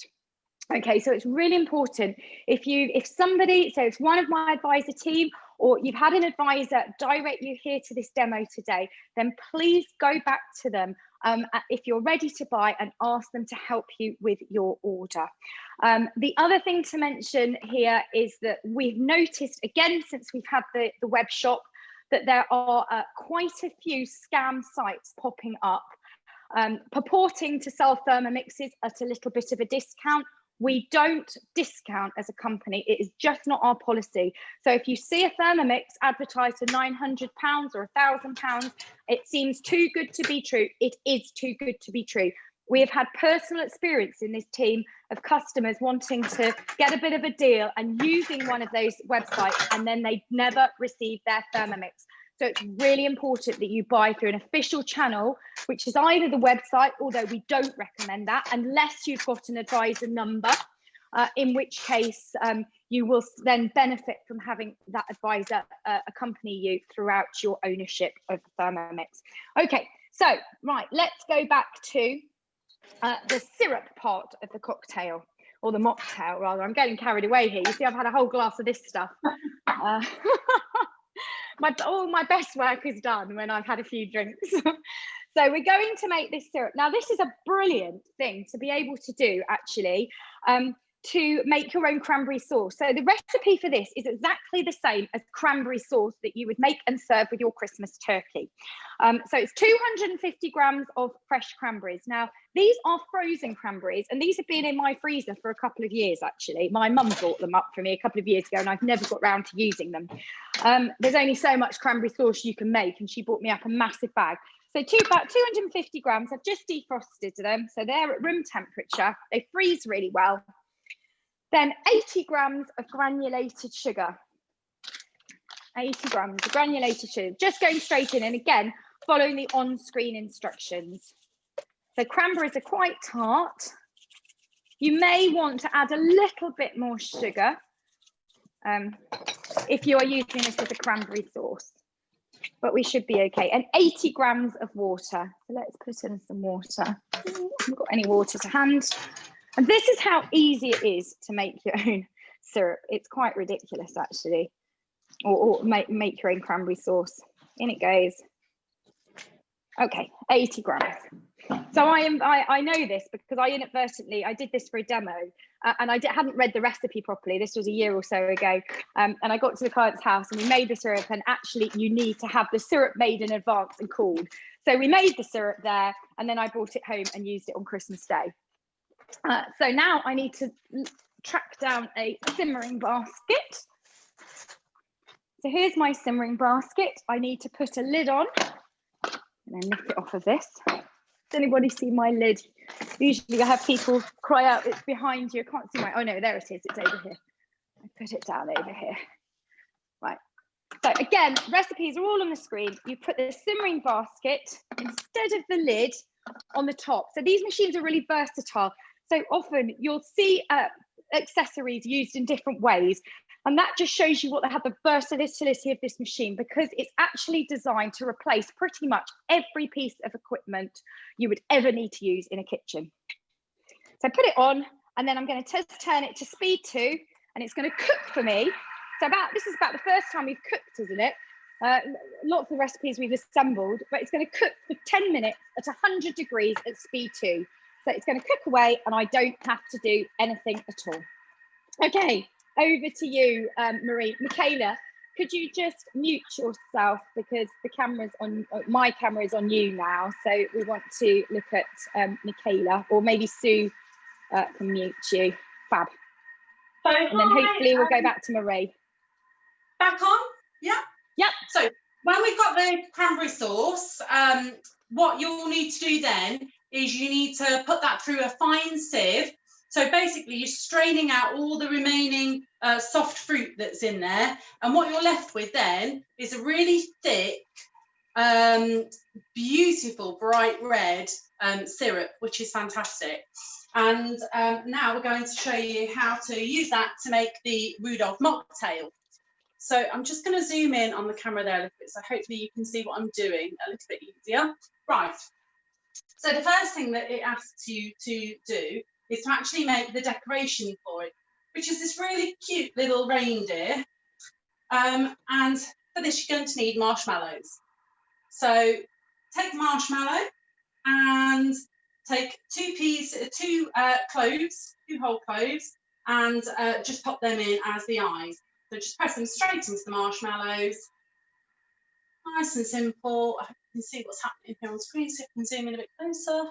There we go. So just press them straight into the marshmallow, nice and soft. Then you want a cranberry. So earlier on you'll have reserved a couple of cranberries, and just press half a cocktail stick into the cranberry to hold. It's the, see that there? And then just going to press that in as the nose. So Ruldoph, nice red shiny nose. There we go. Nice cute. And then it also wants you then to put 2 sprigs of rosemary in as the antlers. Now, when I tried this before, I found it a bit difficult because the rosemary was quite soft. I'd use the tender tips off the end. So my tip is to use the other half of the cocktail stick to make a couple of holes in the top of the marshmallow to start off with, and then just thread the rosemary into it. That's a bit easier. So there we go. There's Rudy. He's going to sit on the edge of our glass, and all I'm going to do, again, it says there's 2 options, to either put a skewer in the bottom of it and place him in the glass, or to just put a little slit in the base of the marshmallow, and I'm just going to put that over the edge of the glass now. And that should sit. So we've got Ruldoph on the edge of the glass there. Can you see him? There he is. So now we've got the decoration done. Let's do the rest of the recipe. So it then tells you once the syrup is cool and ready to go, pop that back into, pop 300 grams of ice cubes into the measuring bowl.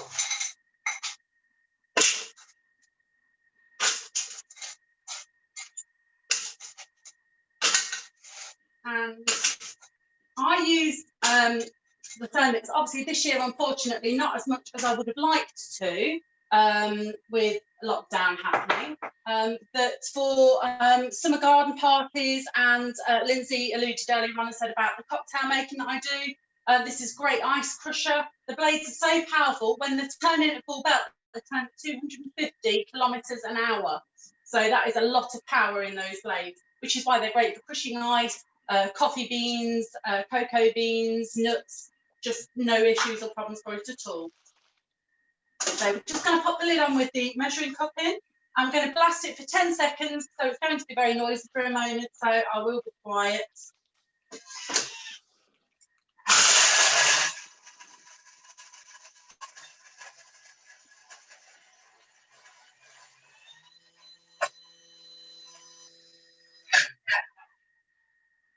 There we go. So now we have got snow. I've got really poor lighting in here, I'm afraid. But can you see the snow in there? It's basically all crushed ice. So just want a quick scrape down the sides there. I have not got my spatula anymore. Scrape that ice back down. And next, pop the cooled syrup back into it. So I have taken a couple of spoonfuls of the cooled syrup out, and I will show you why with regards to that in a moment. So syrup back in. I would probably scrape that a bit more if I was not on camera right now. Insert the measuring cup back into the top and go again. 10 seconds.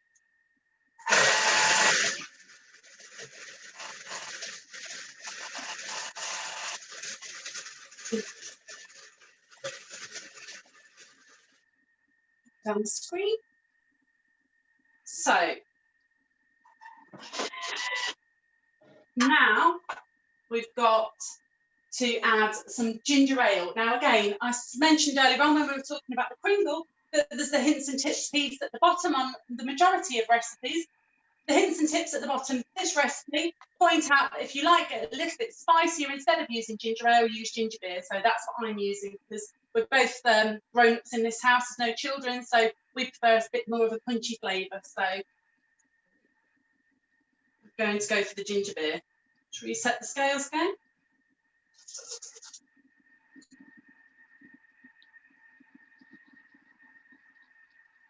And this is enough to make like a pitcher or I think 4 cocktails or 4 mocktails rather. Next, I just need to mix that gently with the spatula now. So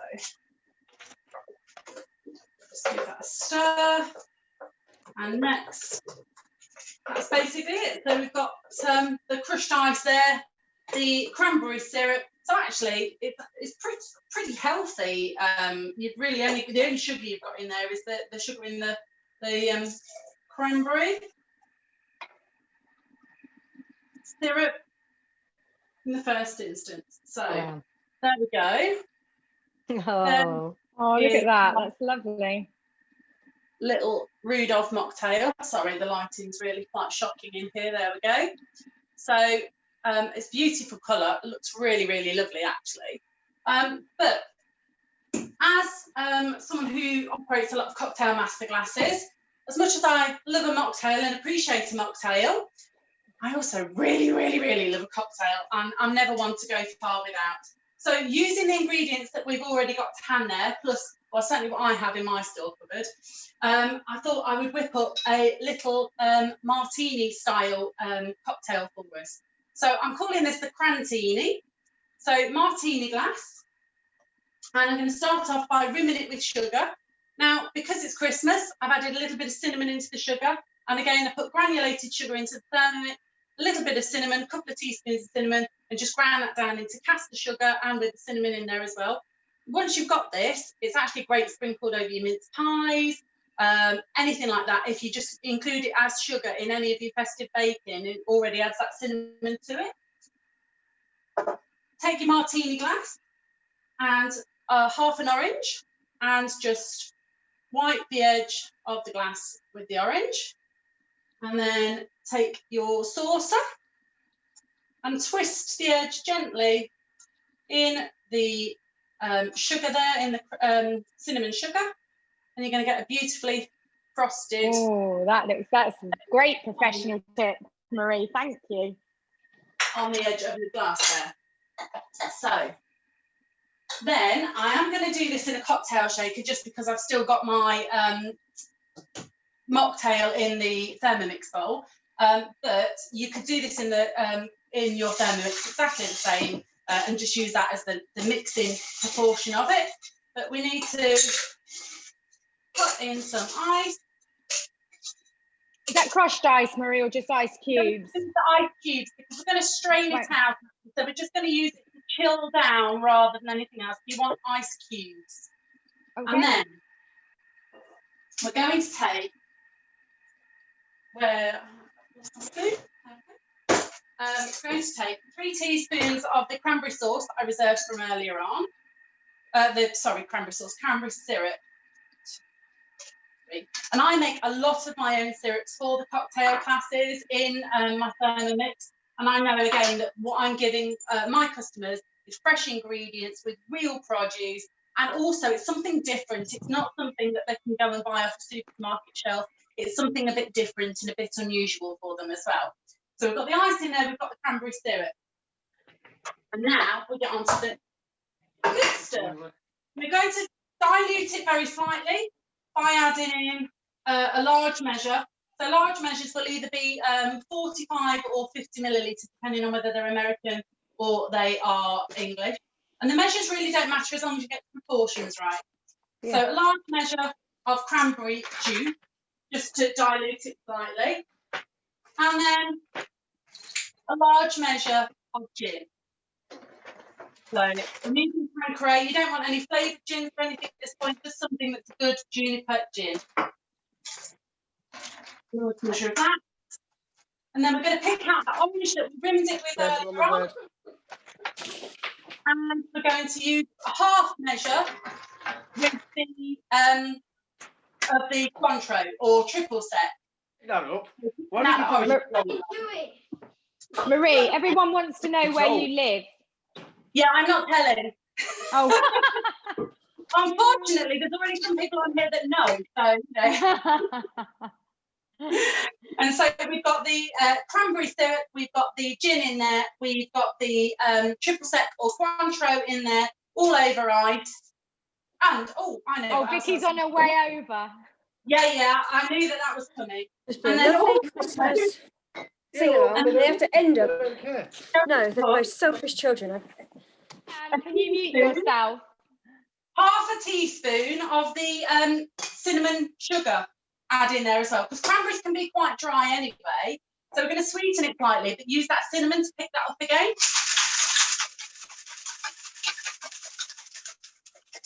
And shake. Shaky, shaky, mixy, mixy. Done like a true professional. Anyone that's been to a cocktail class will know that 12 seconds is the optimum for shaking a cocktail. After that, it doesn't get any colder at all. There's no point in shaking. What's that, 12 seconds? 12 seconds, the optimum time for cooling down cocktail. And then leave the lid on your cocktail shaker, or if you're doing it in the Thermomix, you would need to strain the ice out, probably through the simmering basket again. And we're just going to pour that straight into the glass. And finish with a couple of cranberries and an orange twist. And Bob's your uncle. That is my look at that. That looks lovely. Thanks ever so much, Marie. That was brilliant. And fantastic to have your professional expertise as well. You know, it's brilliant that all of us advisors can bring something completely different to these demos. So thank you very much. Okay, right. So now Marie has tempted you with mocktails and cocktails. We've only got 2 things left for you, you'll be pleased to know, both of which hopefully are going to be quite quick. So I know we're running over, but we didn't really start until about 20 past anyway. So Michaela is going to do a cranberry and sprout salad next, which I'm hoping will be really quick. And then Selena is going to finish off with chocolate truffles at the end. But before they do that, I just wanted to show you, this is my baked, and I'm going to try not to put this anywhere near the candles. This is my baked Christmas tree bread. Look at that. And yes, I saw a little message from Glynis saying these balls take ages. Absolutely. That's why I delegated to a child here. If you've got multiple children, even better, but only obviously if they come out of their bedrooms to help you. But yeah, doesn't that look great? And you can finish that off with some grated parmesan over the top, some little bits of chopped rosemary or chopped herbs, chopped basil, and you know, a little sprinkling of rock salt as well. So, okay, back over to Michaela. So great, from cocktails to sprouts. You notice no advisor took that link, don't you? Just muggins here. So you all know, if you were doing a Delia recipe, you would have had your sprouts on about mid-November. Well, we're going to show you something super quick and super new. So this is a shredded Brussels sprout salad with bacon and cranberries. So I'm going to start cooking. It's saying 200 grams of bacon lardons into there. Press next, 10 grams of olive oil. As we've always keep saying as well, the fact that you can weigh directly into your machine is just fantastic. We're really going to cut a lot of time out during your Christmas cooking and preparation. So now it's asking me to put the lid on. So put my lid on, and it's going to cook now on 120. But if you can have a look at the Duchess cam here, look, can you see here it's actually got it on reverse.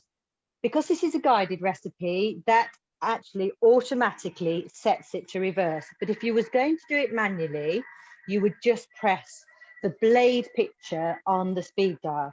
So that's going to cook now for 5 minutes. So while that cooks, I just want to show you my cheese straws, which are all different shapes. I've tried them as well, so I don't know if I can do that without falling over. Look, there's a whole load of cheese straws, pence. But I did some plain ones, but I made some bell-shaped ones here. Don't know if you can see this. And they are Nigella seeds that I put on there. Now, they were just fantastic. They took about 8 minutes in the oven after I brushed them with egg and cook until that golden brown colour. Fantastic nibbles to have with your cocktails and bellinis, Christmas Eve or New Year's Eve morning. So this is going to cook now for 4 minutes. Then what we've got to do is just add a couple of other things. But the idea was about the salads on Cookie Do. There is a whole array of raw vegetable salads that are just amazing. Different coleslaws. One of the most popular salads, and we love doing it at demonstrations, is the quick broccoli salad, which is broccoli, I think it's got courgette, red peppers, bit of apple. What's so amazing is you make a dressing, then put your veg in, and it's 10 seconds, and you have the most amazing fresh salads. Now, all these salads, especially this one, because it is coming up to Christmas, this will be great served with your cold meats in an evening. So again, we'll go back to, we've got our nibbles with our cheese straws, with the cocktails, and then later on you'll be having your cold meats with your salads. Just go and search salads on the Cookie Do platform. As we always say, it is unfortunate, but when you go into the app, under filters, unclick the UK as a location and select English, or just don't select English if you're really comfortable using the Google Translate, and then just type in their salads and you will get a whole host of very quick, very easy salads. This has got about 2.5 minutes. What is my notes on here? Oh yeah, the other popular salad that we did do early on in the season, when it was seasonal, was a beetroot salad. And again, it was really quick and really fantastic. Just make sure when you're doing it to wear some gloves, especially if you're hosting demos or guests, because the last thing you want to do is serving your food on the table with bright red hands like I did, and scare my poor host to death because she thought I'd got blood all over them. And I'm so just I know you. Yeah, I know you. While you have a quick look at your recipe, Michaela, I just want to say to everybody, I hope they're enjoying this afternoon and that you've picked up lots of tips and tricks, and that you're cooking along with us, and we'd love to see your creations at the end as well. So if you are on my Facebook group, on the Thermomix Wiz customer group, please do share what you've cooked this afternoon. Yes, if you would like to host your own cookery experience with a group of your friends, then please talk to one of your advisors. Doing cookery demos and experiences is our lifeblood. We absolutely love doing them as advisors. It is by far for me the best part of the job. I love going to customers' houses. Obviously, at the moment, now we're in tier 2 and 3, we can't do that, but we can still do this virtually. And if you're enjoying today, you can see exactly how it works. So we would love to come and do some cooking with you and a group of your friends, and then you can help us share our passion and enthusiasm for Thermomix to people who may not have discovered it yet as well. Also, if any of you customers are out there, or even not customers, but thinking about becoming advisors yourselves, we have an absolute blast with what we do. A lot of people discover Thermomix by chance. I was not looking to do anything different in my business at all a couple of years ago, and little by little I have now replaced my previous business with Thermomix as a full-time job. I absolutely love it. I live and breathe this stuff. Where else do you get paid for socializing and making gorgeous food with your friends? It is amazing, and we have a lot of fun, and we've got a great community of customers, but a great team and a great community of advisors. So if you're thinking about joining us, I'd love to hear from you.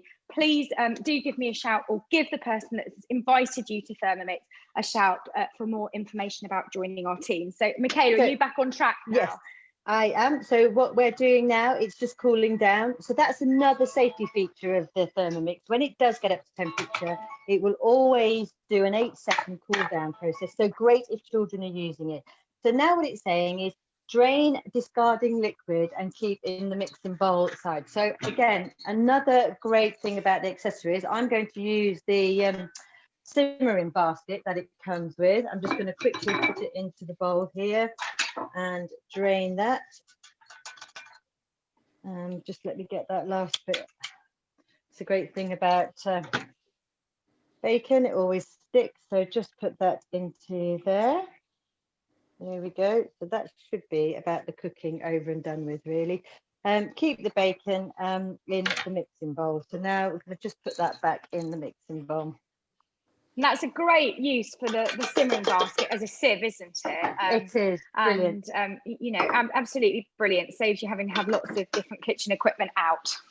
Right, so now it's saying put in 100 grams of dried cranberries. So just put them in that I weighed out earlier, and go on to next.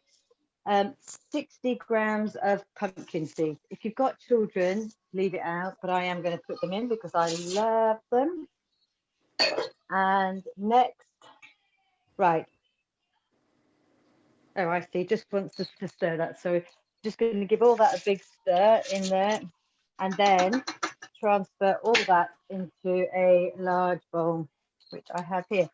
Now, these as well, sorry to do a plug, but these are the thermos serving bowls, which are fantastic. They're insulated and they come with a silicone lid. So keep things warm, keep things cold, but also they can go straight onto the table as well. So they show off these salads. They come in 3 sizes. This is the middle size one, but they do show off your salads fantastically. Is that one of the proper thermoserves?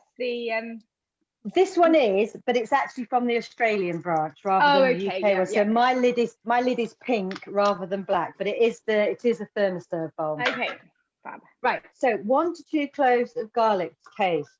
So now we're going to go into the dressing now. The lemon peel. So again, as Lyndsay said, just use the vegetable peeler just to get a bit of lemon peel. Put it in there, skin only. Next, insert the bowl. Put it on there, and this is going to now chop that up. I'll just move away because it might be a bit noisy. So actually, it's quite interesting for me to see these demos as almost as a customer, because you can't get that noise coming through over Zoom. No, it's fascinating. So it's just going to tell me to scrape down the sides. Press next, and then give it another go. Oh, no, sorry, I'm going faster than the machine again. So turn to 7, going to do it for another 3 seconds. Just chopping it. And again, we just can't chop manually like the machine can do for you. Press next. Again, it's saying, see, obviously you can, hopefully the kitchen cam can see it. There we go. Press next. Right, 25 grams of the lemon juice. So I already squeezed this out earlier. That's lemon juice. Press next. 20 grams of sherry vinegar. This is said red wine vinegar. I had white wine vinegar to hand, so I'm just going to use that. There we go. And next, 40 grams of honey. So I'm using a fine local Oundle honey, which is lovely, Titwinkle raw honey. We go through this in absolute bulk loads of this, not just for cooking both sweet or savoury, but literally straight out of the jar. Right, there we go. Don't know what went on this. So it's making the dressing now. 70 grams of, just let me put that, make sure that's on properly. Press count. 70 grams of the olive oil. And there we go. So I did all my learning on the TM5, and I'm so used to the TM5 going up in increments of 5 grams rather than 1 gram. This 1 gram one seems really sensitive. And then a teaspoon of Dijon mustard, which I missed the one ingredient, didn't I? Oh, here we go. I'll just put this one in. Sorry. Put that in there. And press next. Sea salt. This is me putting everything away because I'm in between recipes. Oh, I'll leave. This is what my husband does when I do demos. I get everything out, and then 5 minutes later, I'll come back into the room and it's been put away again. Right, so then it's asking me to mix it all up. So I'm putting the lid back on. Press next, and then I'm turning. Selena, can you mute? Selector to 6. There we go. So it's going to make that dressing now. And just 13 seconds. Any questions? No?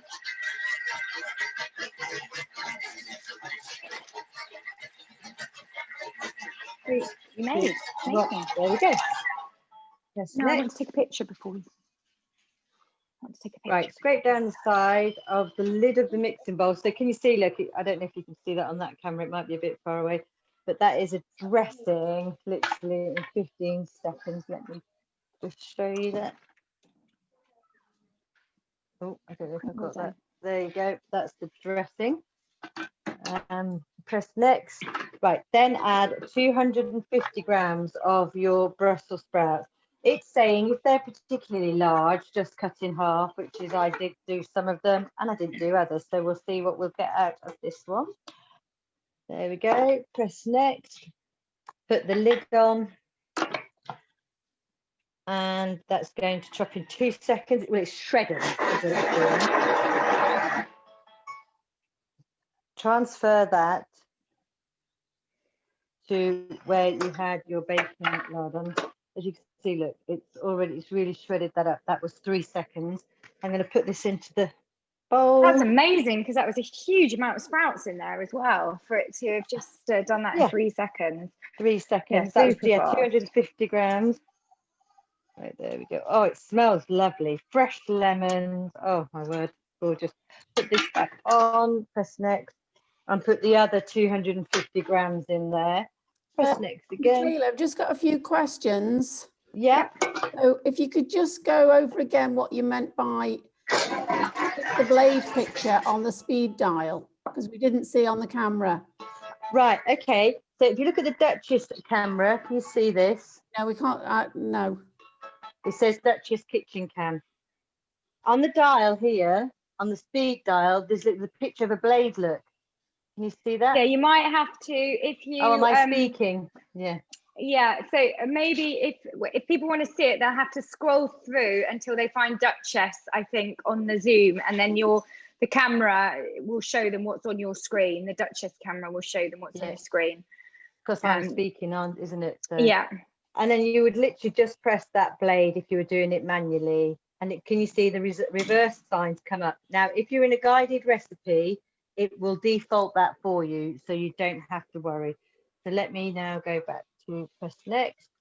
Transfer the other sprouts again. Look at that. That was 2 seconds for 250 grams of Brussels sprouts. So put this into my bowl. Ooh, And the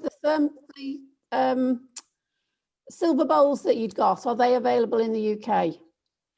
No, so I'll cover this one off, Michaela. So no, the thermos servers aren't actually available in the UK. They have to be ordered from Australia, I believe. They are highly coveted amongst Thermomix owners and really popular in Australia. Now, what I can say is we have an exciting offer next month in December. If you are thinking about purchasing a Thermomix, I can't reveal full details. But there may or may not be a little addition to the bundle for December for Christmas. So hopefully that's given you a little bit of an indication of what might come along with the Thermomix. Yeah, obviously a little bit of inside information. Please keep it under your hats. Yeah, I saw that and I thought, how wonderful for me to show my Thermi servers. Yeah. So here we are, guys. This is the salad. So really the longest part of that was to cook off the lardon. So literally it's about 20 seconds in total there. But there you go, a lovely cold shredded Brussels sprout salad. Now I've just tasted it. The Brussels sprouts are really crispy with the juiciness of the cranberries and the lemon dressing. Absolutely fantastic. Thank you, guys. Oh, thank you, Michaela. No, that's fantastic. And our final dish is going to be the chocolate truffles, which Faye is going to demonstrate how to make the ganache, and then Selena is going to take us through rolling them. Just before we move on to that, again, just a couple of little things I wanted to share with you. Obviously, we're coming to the end of November now. At the moment, we have, so for this is for people that might be thinking about buying second Thermomixes or becoming Thermomix owners themselves. We have our November offer, which is our Black Friday offer of a bundle of the two machines that you can see in Michaela's kitchen, which is the TM5 and the TM6 for 1159, I think it is, isn't it? No, 1599. 1599, so 1599. So you get two machines for 1599. So that's absolutely amazing. Effectively, you get your TM5 for this one, yeah. yeah, just £450. Now, it's still a good machine. It's a great supporting act to the TM6, and if you're doing a lot of cooking, it is a brilliant thing to have in your kitchen. So that is our November offer until the 30th. Now, on the 1st of December, I can't reveal the details yet, but we have got a really good December offer launching on the 1st of December. So if you're not bothered about having 2 machines, and you'd rather wait for the 1st of December, then I can tell you, you won't be disappointed. So we've got something lovely being released on the 1st of December, which I can't share further details yet, but I'm sure some of you have guessed what might be involved, along with a couple of other things. So yeah, it's worthwhile keeping an eye on our pages for those details, because as soon as they're released, we will let you know. Okay, so I'm just going to finally then, I know we've run over a little bit, but I think it's been worth it. We've done so much, and really we've only been cooking for a couple of hours and we've already done 8 dishes. Our 9th dish, so you can see how much easier having a Thermomix in your kitchen will make your preparation for Christmas. To be able to pull together 8 things in 2 hours is phenomenal. So I'm finally going to hand over to Faye, and then Selena is going to take over showing you how to prepare your chocolate ganache for truffles. So Faye, over to you. Hello. Right, I just thought I would show you, if it will actually show you there. Hopefully you can see that. Again, we were talking about the cleaning of the Thermomix earlier on. So my last dish was the nuts, and it was full of the oils and the honey and the stickiness and the spices. And literally about 5 minutes of a pre-clean within the actual Thermomix itself. And yeah, the bowl is as clean as a whistle, as clean as it can be. So the chocolate truffles. As Lyndsay was saying earlier on, yeah, there is a benefit to having an advisor close by. I'm not a professional cook, but when it comes to something like the truffles, we were discussing these earlier on in the week, and it was really handy to have Marie there, because obviously this is one of her areas of expertise. So it was just handy to have that person to hand to talk us through some of the bits and pieces that we needed to do. When it comes to chocolate truffles, I actually haven't done this particular recipe. So a bit like Michaela earlier on, I'm literally putting my hands and trust into the Thermomix during the demonstration. I have done some chocolate truffles. So just to clarify the recipe, this is a recipe that I have done previously. And the reason why I chose this one previously was because it's 2 ingredients. It was dark chocolate, it was cream. However, I did find it quite bitter, and it wasn't sweet enough for me, even when I added coatings on it. So the chocolate truffles we're doing today, hopefully you can see it there, it's the assorted chocolate truffles. And this one actually has milk chocolate in, as well as dark chocolate and some extra ingredients. So let's start cooking. So the first thing it's going to ask me to do, and again, I'm just resetting my scales because I took the bowl off and put it back on again. So I've reset the scales. It's going to ask me for 300 grams of dark chocolate and also 100 grams of milk chocolate. And again, because we wanted to make sure we could prepare and get things done quickly, I've already weighed them out and they're both in the same bowl. So in they go. And again, I've just literally used chocolate. I don't know if you can actually see, just chocolate bars from, I actually buy them from Aldi. The main dark chocolate that I've used is a 70% dark chocolate. And again, Marie will tell you the benefits of using nice chocolate in these kind of truffles. But literally, they're from Aldi. And I've just snapped them into broken pieces. I've not done anything overly fussy with them at all. Insert measuring cup into mixing bowl lid. So like we said earlier, you've got a lid. You close the hole off so that it doesn't spray out everywhere. And it's going to chop that up for 10 seconds.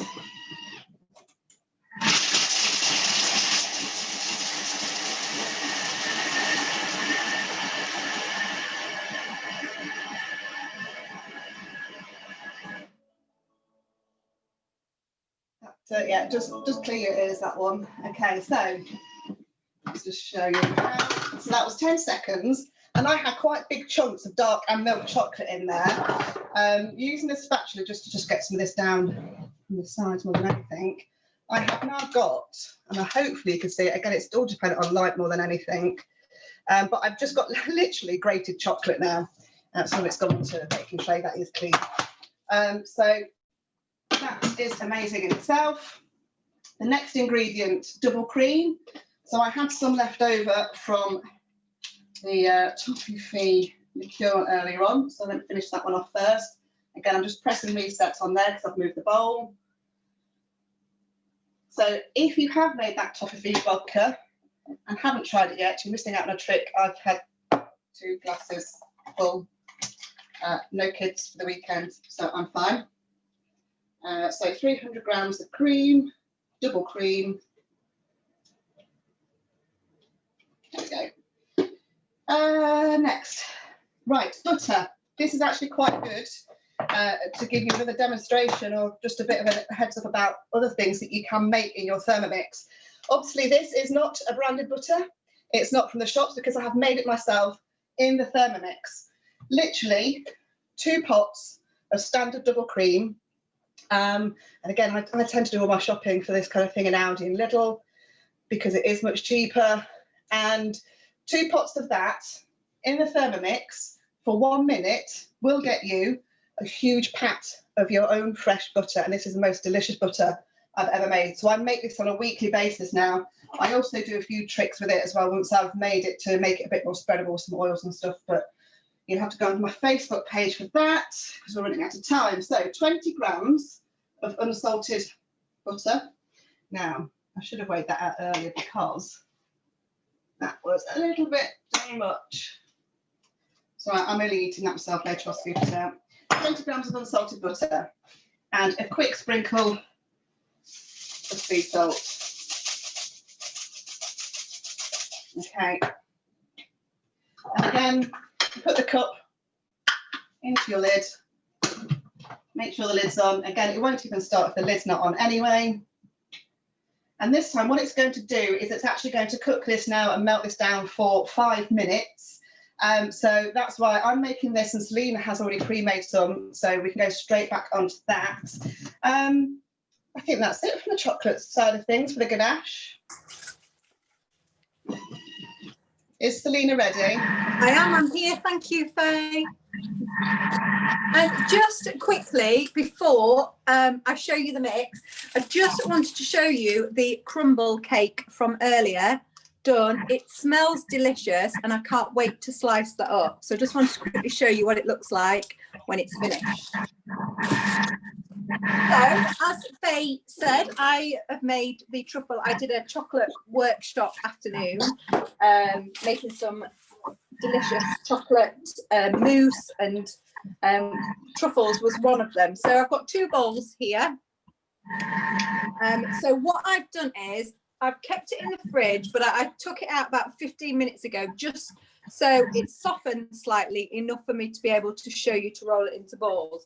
And I'm no chocolatier, don't claim to be at all. It was as Faye's just done, the recipes that I used off the cookie dough on the Thermomix. It's already downloaded, but it does taste really delicious. And what I use to roll them, I just use a spoon, and then I find it tends to gently form itself already into a ball. But what I'm going to show you first is we're going to talk a little bit about toppings. And the thing is with this truffle recipe is there's so many different combinations of toppings that you can do, and it's really just your preference to what you like. So I've got some desiccated coconut here because we love coconut in this house. So here's one that I rolled earlier and then just coated it. It coats really, really easy, this truffle recipe. But now I'm just going to put some nuts into the Thermomix just to show you how quick it is. I've just bought, these are almonds because we love almonds. So I've just bought some almonds from, I think these were either from Aldi's or from Lidl, somewhere like that. They do lots of whole food things now in the supermarket. So really, you could use pistachios, hazelnuts. It really is up to what you and your family would like to have. Obviously, you don't have to use any type of toppings like that. You could just coat them in white chocolate, milk chocolate. You could use a caramel, like a Caramac type chocolate. So I'm just going to put some nuts into the Thermomix, and yeah, I'm just going to put half the bag in, and I'm literally going to do it for 2 seconds on to speed 6. And that's a great thing about Thermomix. You can use it to do your own thing. There we go.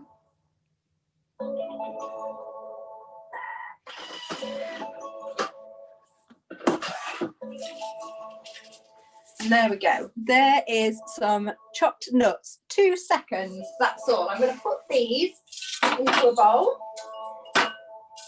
And then what I've done is I've got gloves on because I found last time, and Marie will probably tell you if she comes on afterwards, some good tips of, because your hands are so warm, it can get quite messy. So I found that a good thing to do was to use these gloves, and you can see it just helps you to roll them into a ball much easier. And then I'm simply going to coat that into my bowl of chopped nuts. And there we go. Oh. And that's how easy it is. The kids would absolutely love making these. And one of the other things that I found, switch that off. One of the other things that I found really cheap in the supermarket was these lovely gift bags. They're just got like a pretty holly design on, and it comes with a ribbon, and you just simply pop your truffles inside. And I just think, how lovely will they look as a gift, ribbon tied for Christmas. Great for teachers' gifts, gifts for grandparents, just a little something to add alongside it. And that's how easy it is. So we've got coconut chopped nuts. So I hope you all enjoyed that. Edible gifts for Christmas is the way to go. And there simply is no excuse when you've got a Thermomix neither.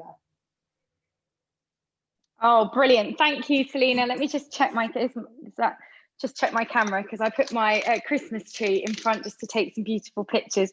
That is going to be devoured. I've just seen Glyn say that hers has already been devoured. Yes, they're absolutely fantastic, aren't they? So I think that is about it. We can breathe a sigh of relief. We've got there.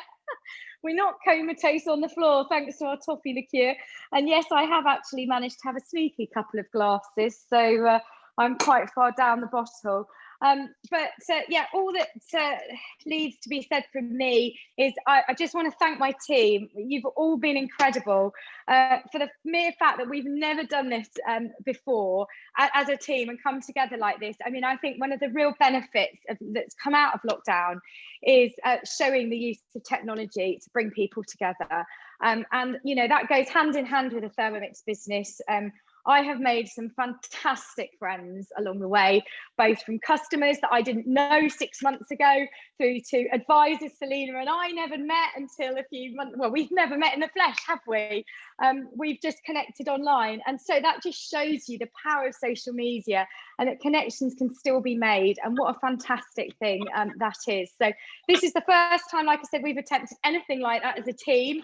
I love it. I think this is the way forward for demos. I think we need to be doing this as small groups. So we're going to pick up on that in our team meeting this week. But, you know, I think you should all give yourselves a big pat on the back. And again, thank you to our customers, without whom this wouldn't have been possible.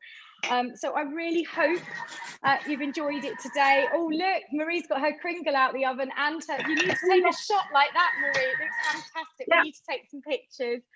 If customers obviously will be dropping off now, but if the team want to stay on to the Zoom, I think we need to get a team photo all together somehow. But again, thank you, because without the customers, we wouldn't be able to do our job, and we all absolutely love it. We're very, very passionate about what we do. So thank you for letting us do what we do. And we wish you all a very Merry Christmas. And I think I must need to have a little bit more drop. So Merry Christmas, everybody. We'll all say cheers. Merry Christmas. Cheers. And I will send you all a link just to follow up from the demo, to just find out what you thought, how it went, whether we can do anything to improve it next time. But also, if you'd like to donate to our cause, which is Age UK, we would be really grateful. We've given up our time for free today to take you through all these recipes. It would be wonderful if you could donate to Age UK in return and help make a difference to other people's lives over Christmas. Oh, look at this, just to boast, look. I made pizza dough for dinner while we've been chatting. Amazing. Yeah, no, lovely. And I've got so I'm going to use this. This was my dough that I made earlier. I'm absolutely going to use that. So that was the dough for the dough balls that I made. And we are going to have pizzas tonight too, with the garlic, mozzarella and parmesan. So that would be fantastic. Looking forward to that. Bit of a twist on a traditional pizza.